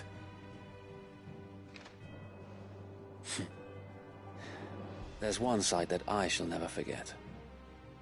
You, facing off against that giant Morble. Not a trace of fear on your face. Since that day, there have been more than a few times when I felt like giving up. When the odds seemed so stacked in the enemy's favor, I thought I may as well just lay down my sword and surrender. But every time I would think back to the look in your eyes that day and remember what it means to be a shield. Know that whatever trials Eastpool may face, I shall never lose courage. Thanks to you. So Wade, you have always been a true shield. I know that Eastpool, and indeed all of Rosaria, will be safe in your hands. Thank you, my lord. I know the rest of the world will be safe in yours. I'll do my best.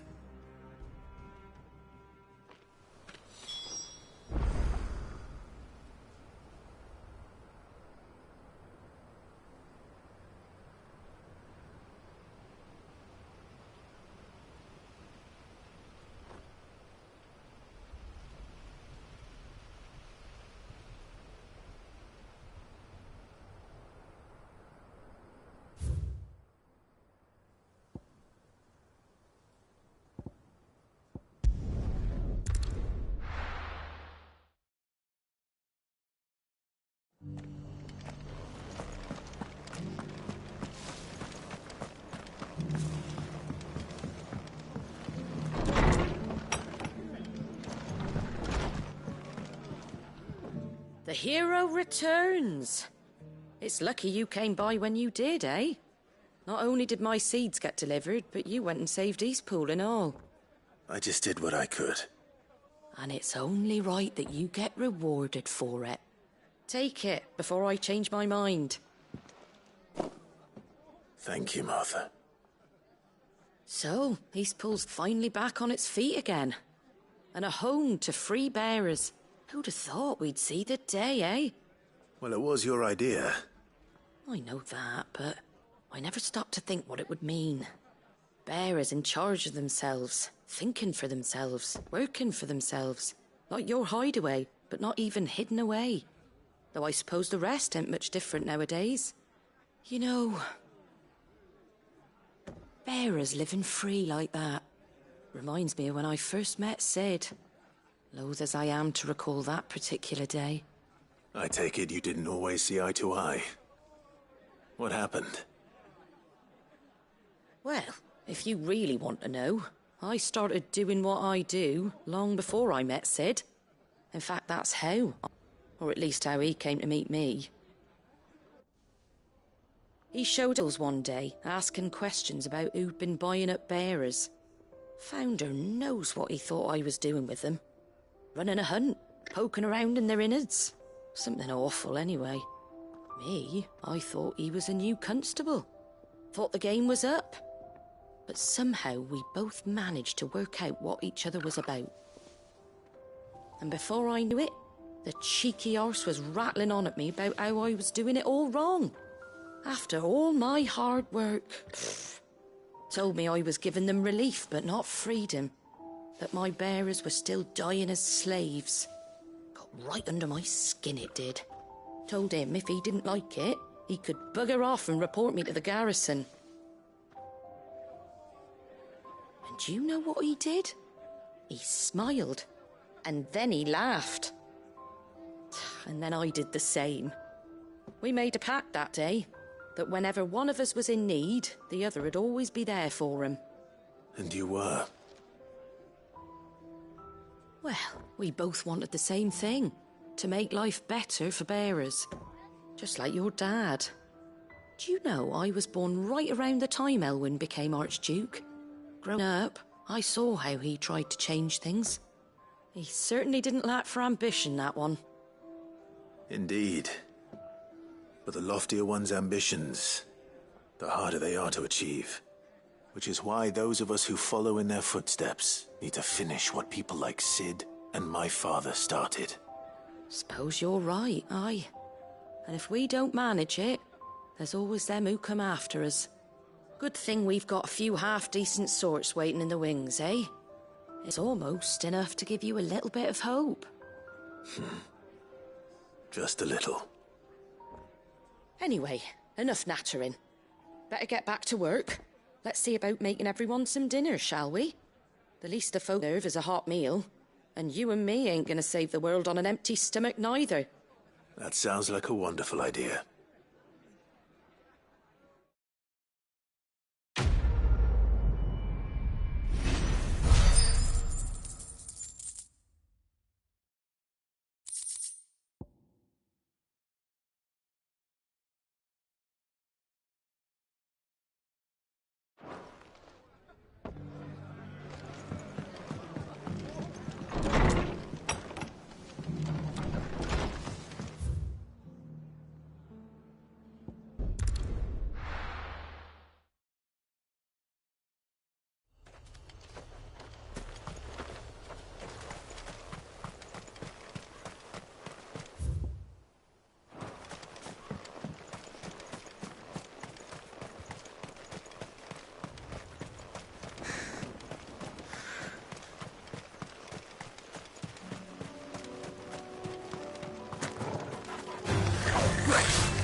Too slow.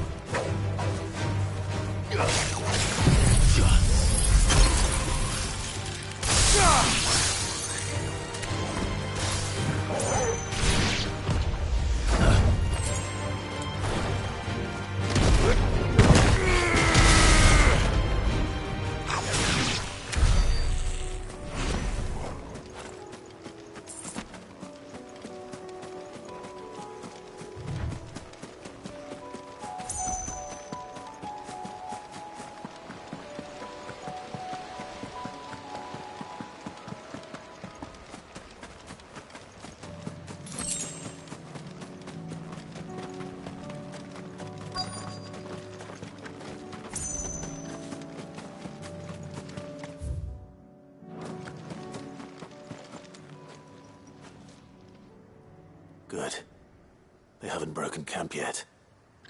How did Doris come to know a slaver, I wonder?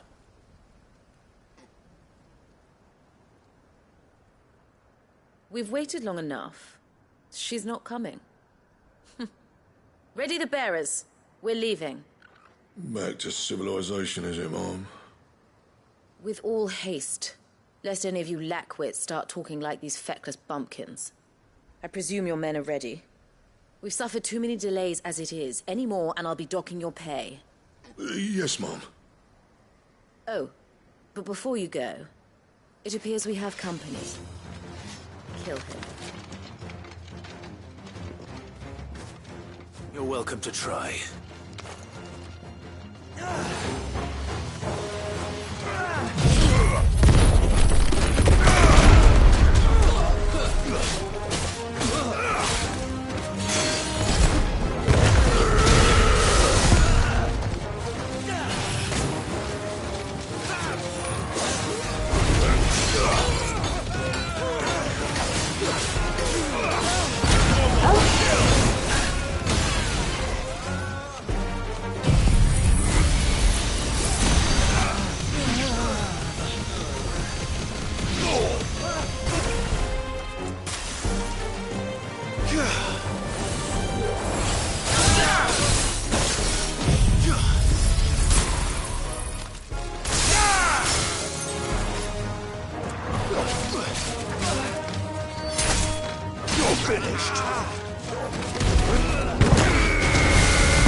So much for your escort.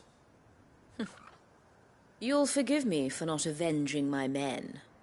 I'm not the swordswoman I used to be. I surrender. Do with me as you wish, Cid the Outlaw. Cid! Ah, Doris. I take it you're not here to rescue me from our brooding renegade? You know, I always wondered where you'd vanished to. But casting your lot with this criminal of all people... Better fighting for a cause than killing for coin. I'm sorry, Cid. I should have told you sooner. This woman, my former master, once trained bearer children to be weapons in service of the highest bidder. She raised me like a daughter. And I did terrible things to earn her favor. It wasn't all terrible, surely. We had our fun, too. You were always so eager to learn, and had such clever hands. All my other children took either to the blade or to the books. Always either or. But you proved yourself a master of both. That's why I kept you for my own. How about it, my little dagger? Care to swear that blade to me again? I never swore my blade to you, nor will I ever. I fight for a higher cause, to liberate the bearers of this world. Farewell, Master. Thank you for making me the weapon I am. You always were a righteous child. Perhaps that's the reason I loved you so.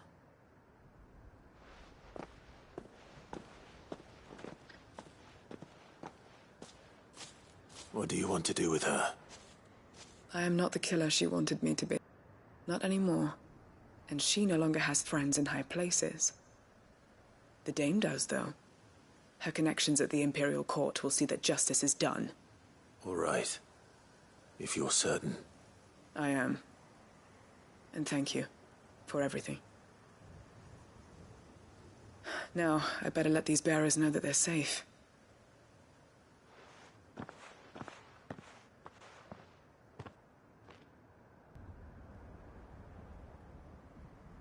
And I should head back to the hideaway and put Cole's mind at ease.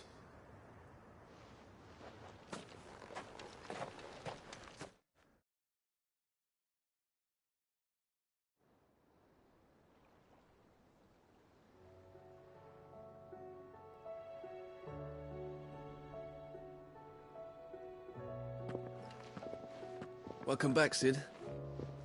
Doris's message just arrived. I hear you saved more bearers from being smuggled across the border. With any luck, they'll be joining us in the hideaway shortly. Oh, and your letter. You don't need to worry about Doris anymore. I'd been hoping as much. She mentioned one or two things in her report. So the slaver we'd been chasing all these months was her former master. Wish I'd known. She's been arrested, by the way, over in Sandbreak. Went quietly, or so we're told. And she won't be getting off lightly. The Empire may have no love for bearers, but it's none too fond of black market traders either. Can't have been easy for Doris. I'm sure it wasn't.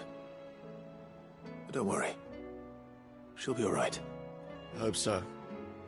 Suppose you should know, eh? You had quite the past yourself before you came here, or so I understand.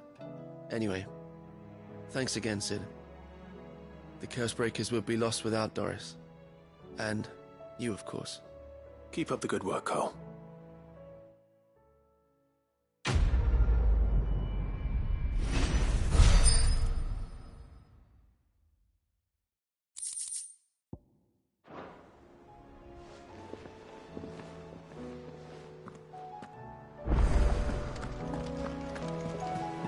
Covered in nicks and lumps, the lot of them.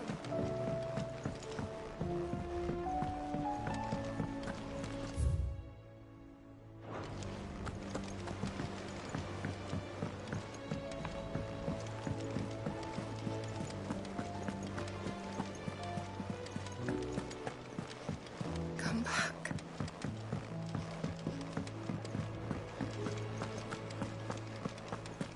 The stew's awfully thin these days. I will not forget this kindness, my lord. I shall go to Eastport, but as soon as the rebuilding will...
I got peppers to numb your tongue up. But there were ghosts at the gates, not days.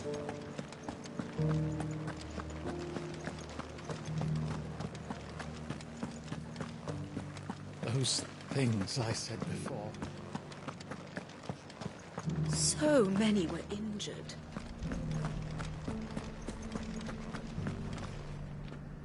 Oh, Clive. What am I to do? My wards and I may soon be without a home. What's happened? The High Cardinal has descended from his lofty throne and taken up residence here in Northreach. The High Cardinal? Leader of the Council of Elders, second only to his Radiance at the head of the Imperial government. Not that any of those things still exist. Now he goes by his noble title, the Duke of Oriflamme. And what does he want with Northreach? He wants to transform it into a military stronghold, a foundation upon which to build a new Sambrec. He's already secured the support of the various army remnants, with promises that they shall be afforded the respect they deserve in his empire. One built on the confiscated property of the people. He would rob the populace to pay for it. Believe me, I have used every means of persuasion to discourage him from this folly. But for whatever reason, he will not listen to me. What does Captain Philippe make of this? When the town was under attack, it was him the soldiers rallied around. Couldn't he use that influence again? How? By speaking out against one of the most powerful men in Sambrec. A man whose stated aim is to revive the Empire Philippe's war to serve, and to improve the soldiers' lot within it. The captain can offer them a regular supply of gruel, and an occasional trip to the Vale to help them forget the terrors they face each day. The Duke offers them a vision of strength and safety. No. Any attempt to incite mutiny would cost Philippe the support of his men, if it did not cost him his life. But given the mood around town, mutiny may yet be unavoidable. The people have little appetite for further deprivation, least of all when it serves only to elevate others. Who could blame them? Clive, would you appeal to the Duke on my behalf? For your services to Northreach, you have the respect of the soldiers, and they will take you to His Eminence if you ask them. And unlike Philippe, no bonds of loyalty prevent you from speaking your mind to the man. Well, will you try? You could hardly fare any worse than I did. I'll see what I can do. Thank you, Clive. Tell me then, where will I find this Duke of Oriflamme? In the garrison? Overseeing the troops, yes. All right. Wish me luck.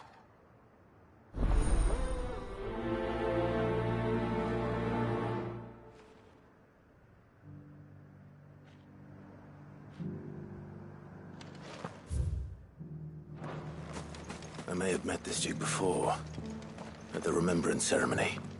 Let's hope I didn't make a strong impression.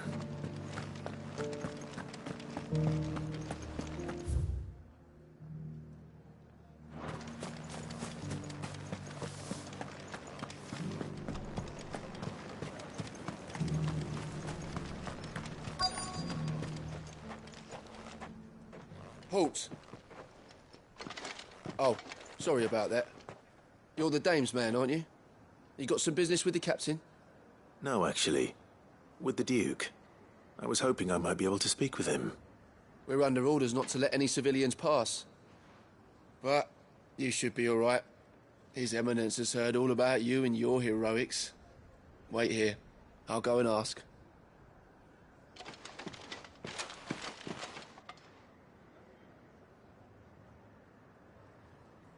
So, you are the sellsword who lent his aid to the garrison. The Empire owes you a debt, and I shall see it repaid. But tell me, is it wealth that you seek, or favor? Neither, Your Eminence. I thought only to inquire about your plan to turn North Stronghold. Ah, I see. You are worried the expanded garrison will render your services redundant. Yet you needn't be. A proud fighting man like yourself shall always have a place here. Pride of place, in fact. For too long has the contribution of the noble soldier been under-reckoned. But no more. For it is they who shall see the Holy Empire rebuilt, beginning right here in Northreach. Why here, Your Eminence?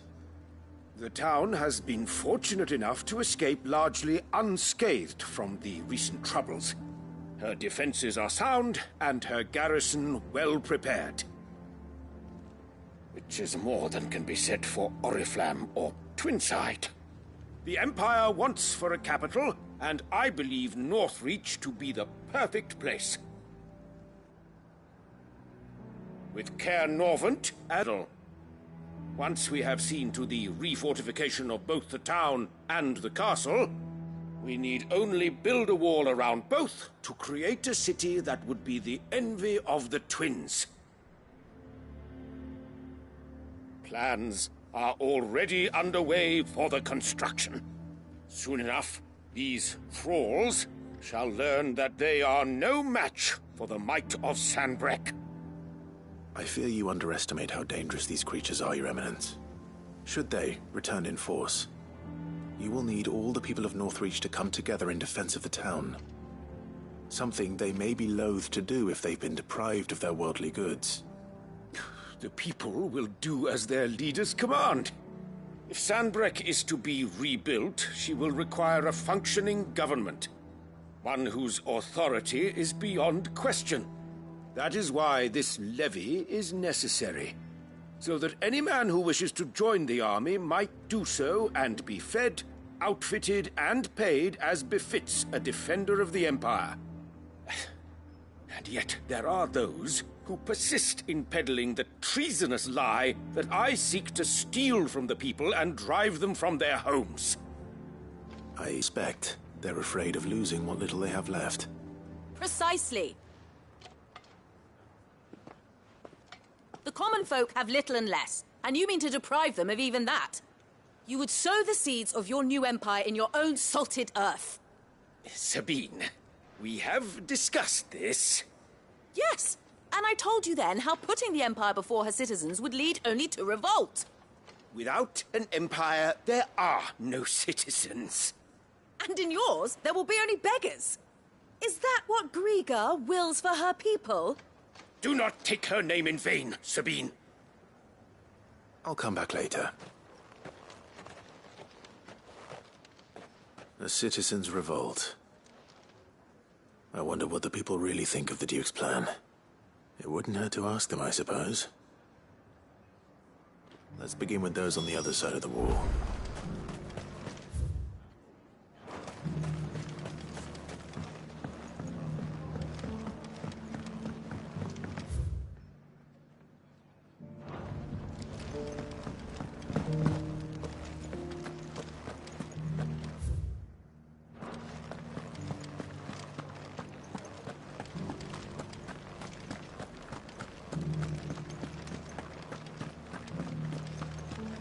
There were ghosts at the gates not days ago. All right there. What is it you're after, sir? Just your opinion, actually. I wondered what you thought of the... Oh, him. Not much. None of us traders do. It's thanks to nobles like him that we had to set up shop this side of the wall in the first place. Couldn't have the rabble getting any closer to the holy capital, could they? And now he's trying to drive us out completely, threatening to take everything we got from us if we don't clear off. If the dame said she wanted him run out of town, I'd be straight through that checkpoint, tar bucket in hand.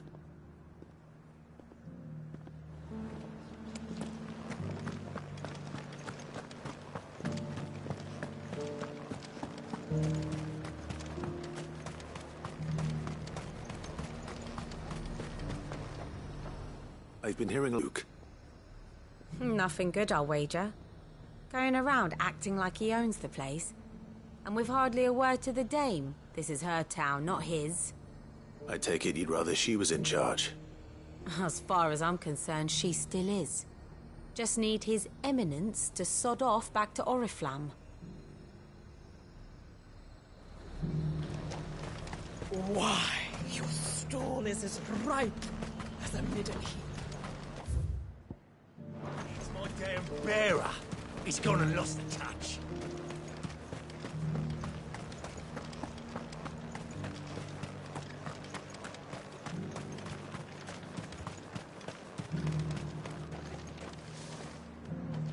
A question, if you don't mind. What do you think of the Duke of Oriflamme? Don't get me started. You build a life for yourself somewhere, earning for some noble to turn up and tell you got to hand it all over to him. If he thinks his name and his chains give him the right to empty our purses, he's in for a rude awakening. We'll do whatever it takes to keep what's ours. Whatever it takes. Well, the people seem united enough. What about the soldiers? I heard the dame got an eye concert with the man.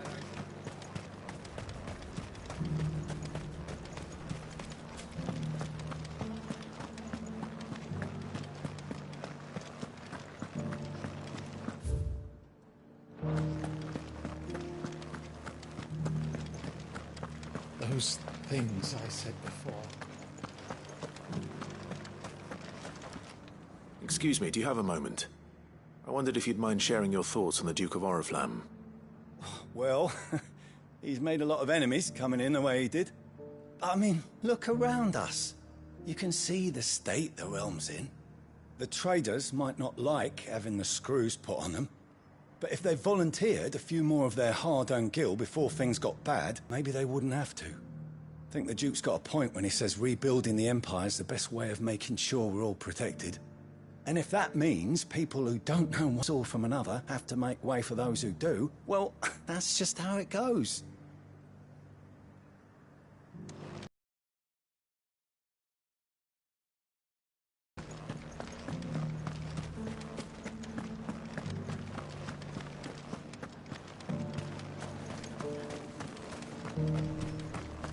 I left everything. You're the one who was talking to His Eminence. On the dame's behalf, yes. I was trying to persuade him not to take the people's goodwill for granted, but it seems my words fell on deaf ears. What do you think of his plans? I'm a soldier, mate.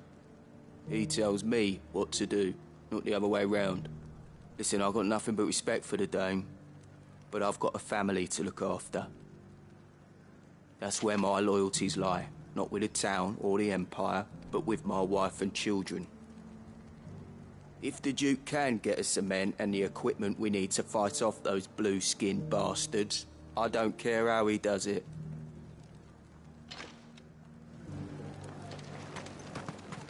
As long as you remain, the veil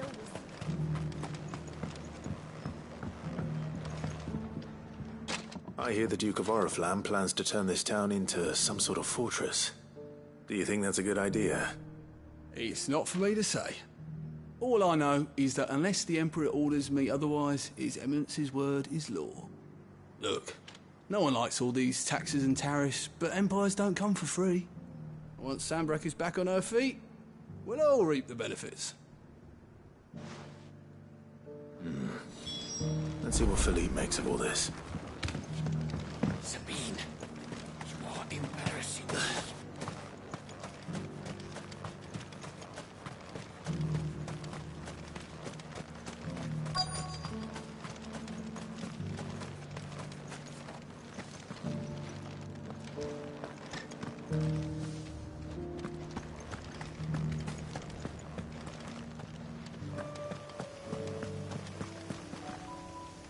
Captain, do you have a moment?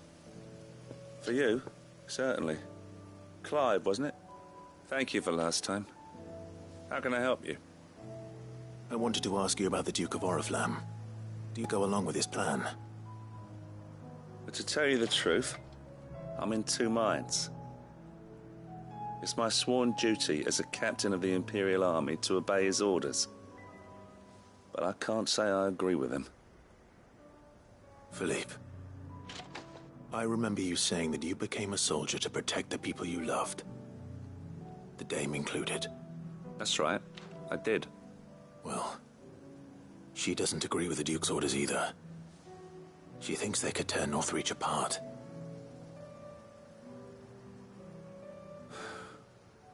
And she's probably right. Thank you, Clive. I know what I need to do now. Protecting the people I love is what matters. Doesn't matter how. Well, duty calls, so I better go. Thanks again.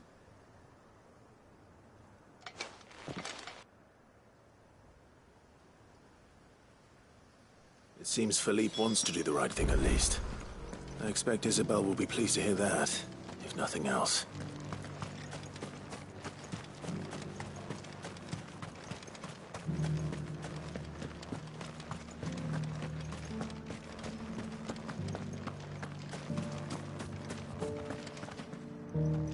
Ah, Clive. How did you fare? Were you able to speak with the Duke? I was, but...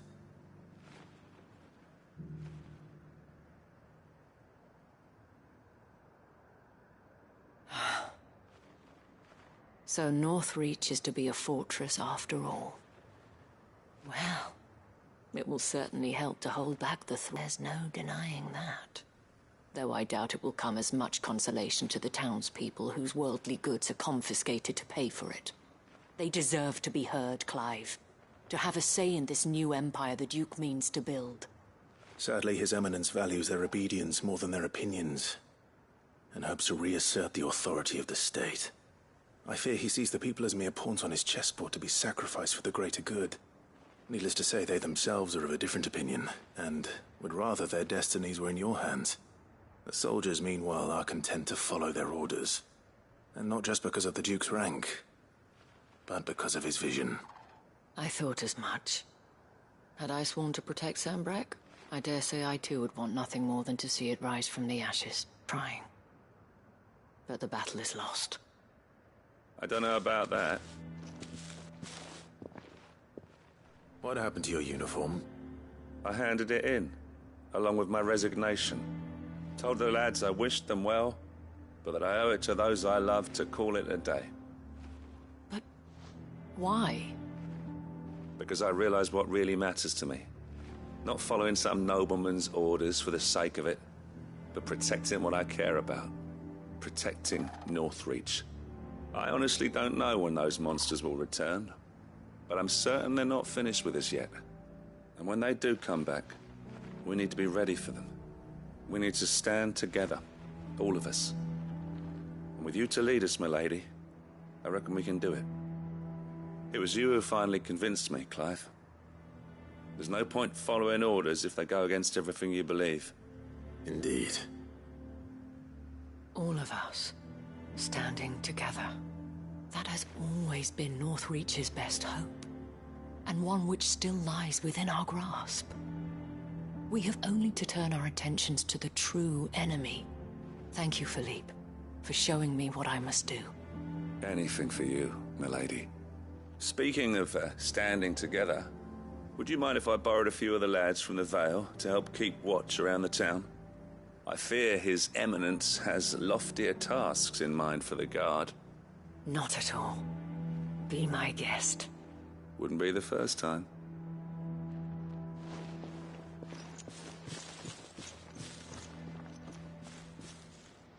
For Northreach yet. Especially with men like you and Philippe to champion our cause. I, for my part, shall continue to work upon the Duke, in the stubborn belief that I might still tempt him into joining hands. But I suspect I shall have to call upon your aid again. Until then, Clive. Until then.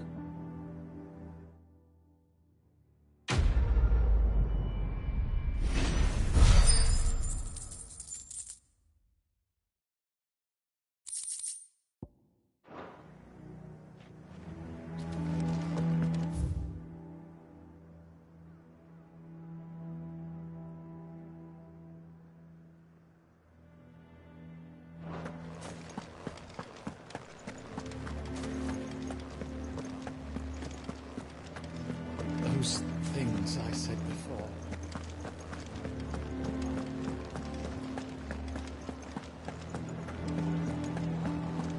There were ghosts at the gates not days ago. They've hearts and eyes.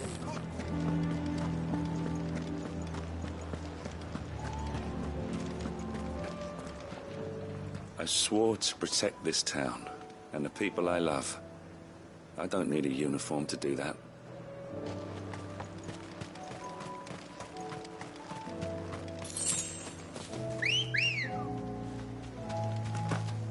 Come on.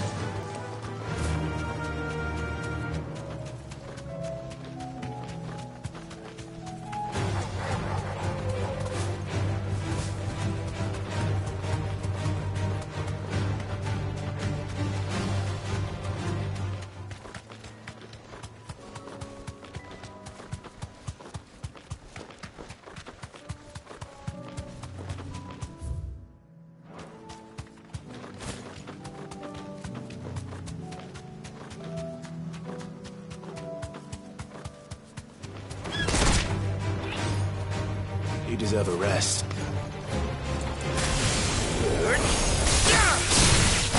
Nice try.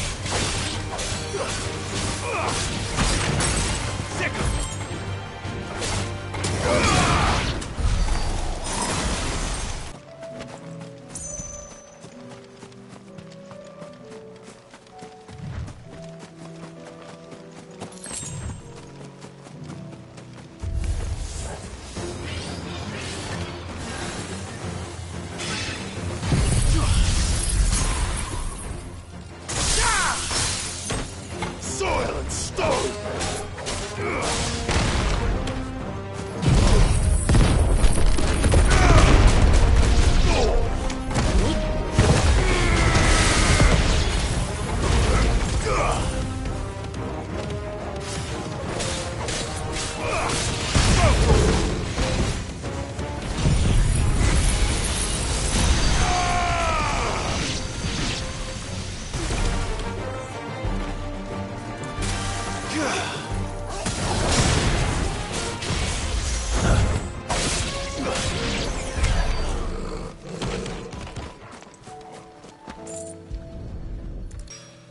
Two down, one to go.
Good girl.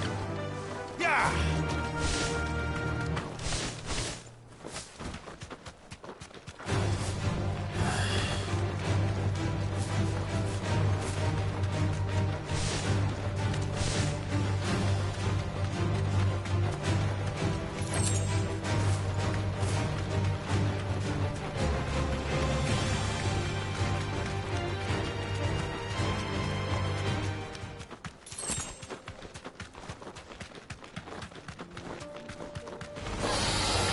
Back.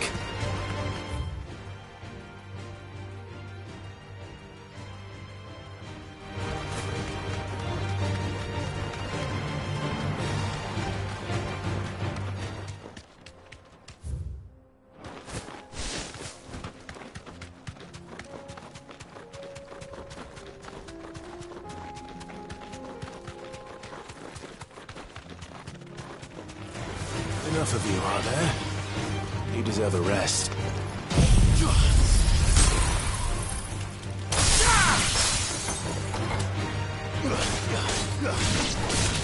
All yours, Toro.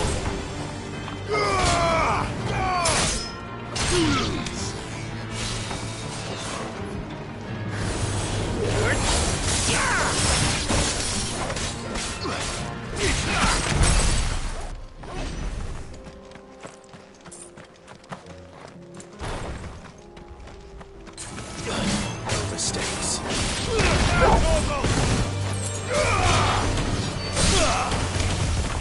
Nice try. Nice try. Nice try.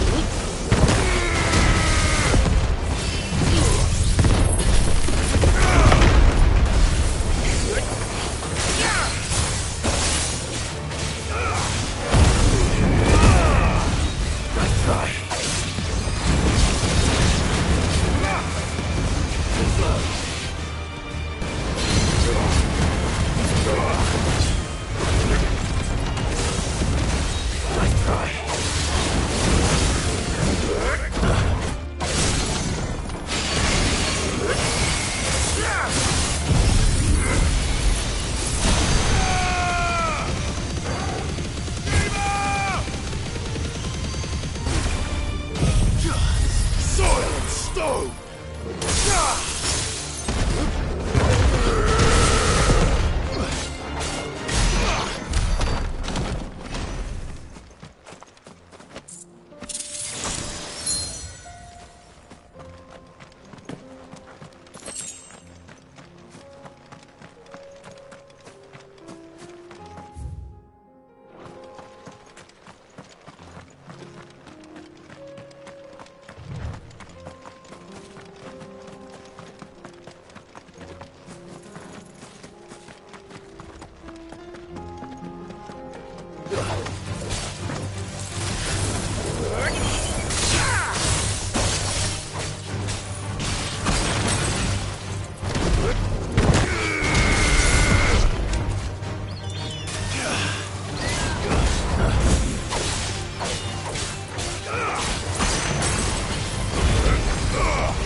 If the hills around my home are crawling with the King's Akashic, I keep the gates closed too.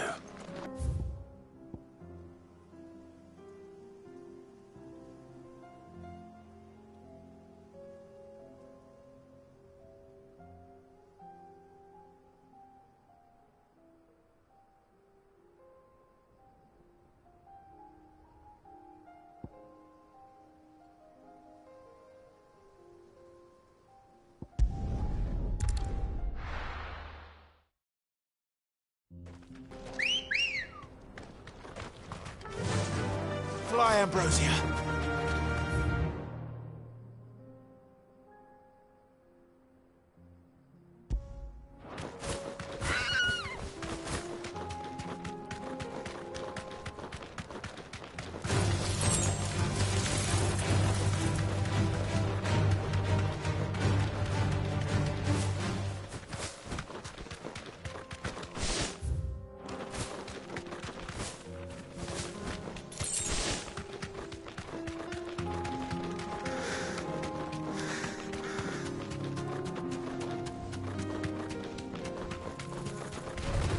No holding back.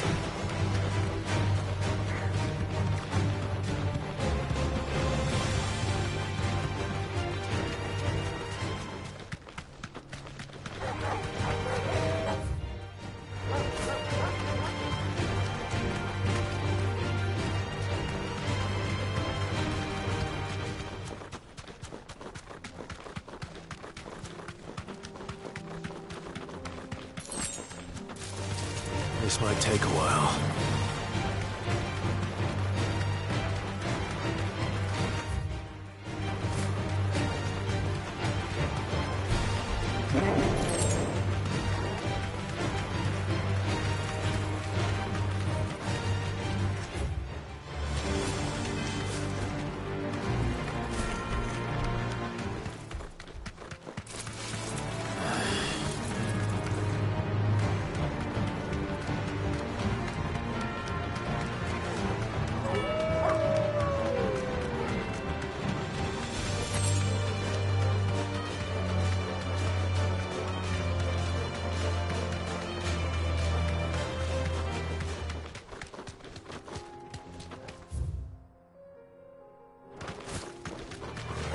Enough of you, are there?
Straight home now.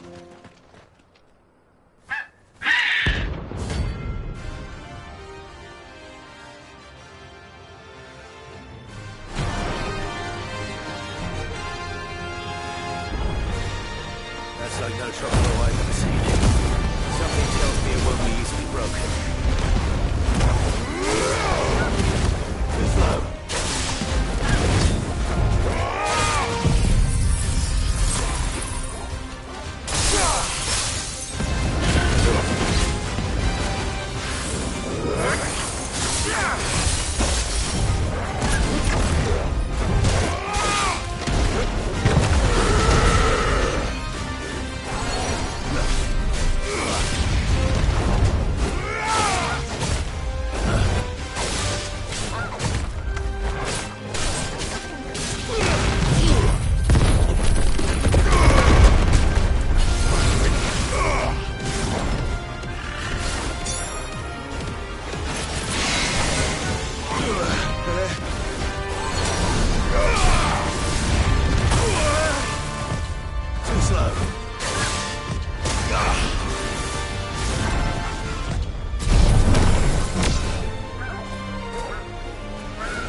Farewell.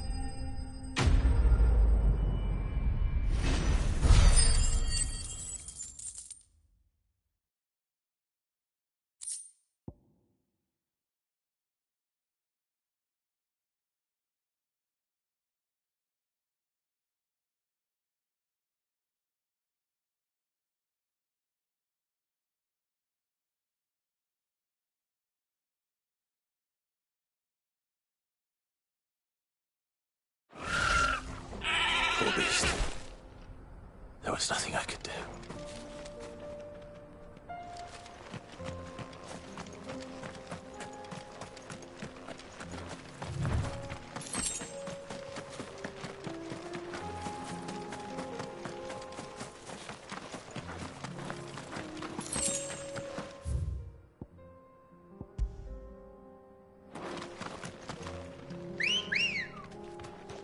Good girl.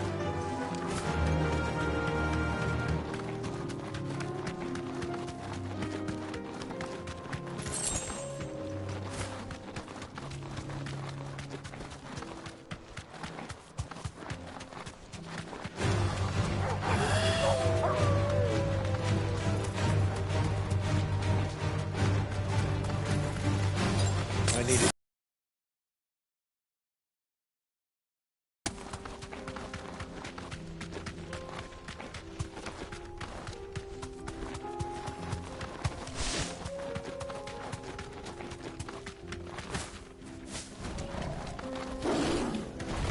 No holding back.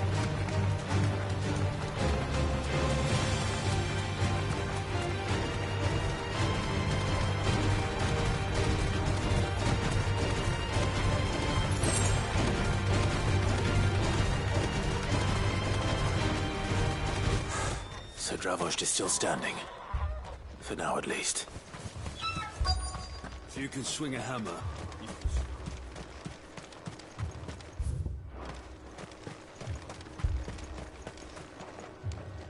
Clive!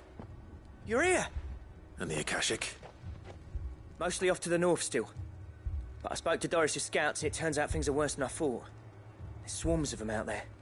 Told old Snotty to be ready to seal the north gate. That should buy us some time if we need it.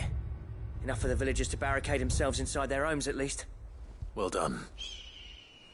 Welcome back, Sid. I'd never have guessed, you know. Not if August hadn't let slip. Who'd have thought that the savior of Dravost would turn out to be the realm's most infamous outlaw? Keen to help us out again? I am. Thought you could sneak off without me, did you?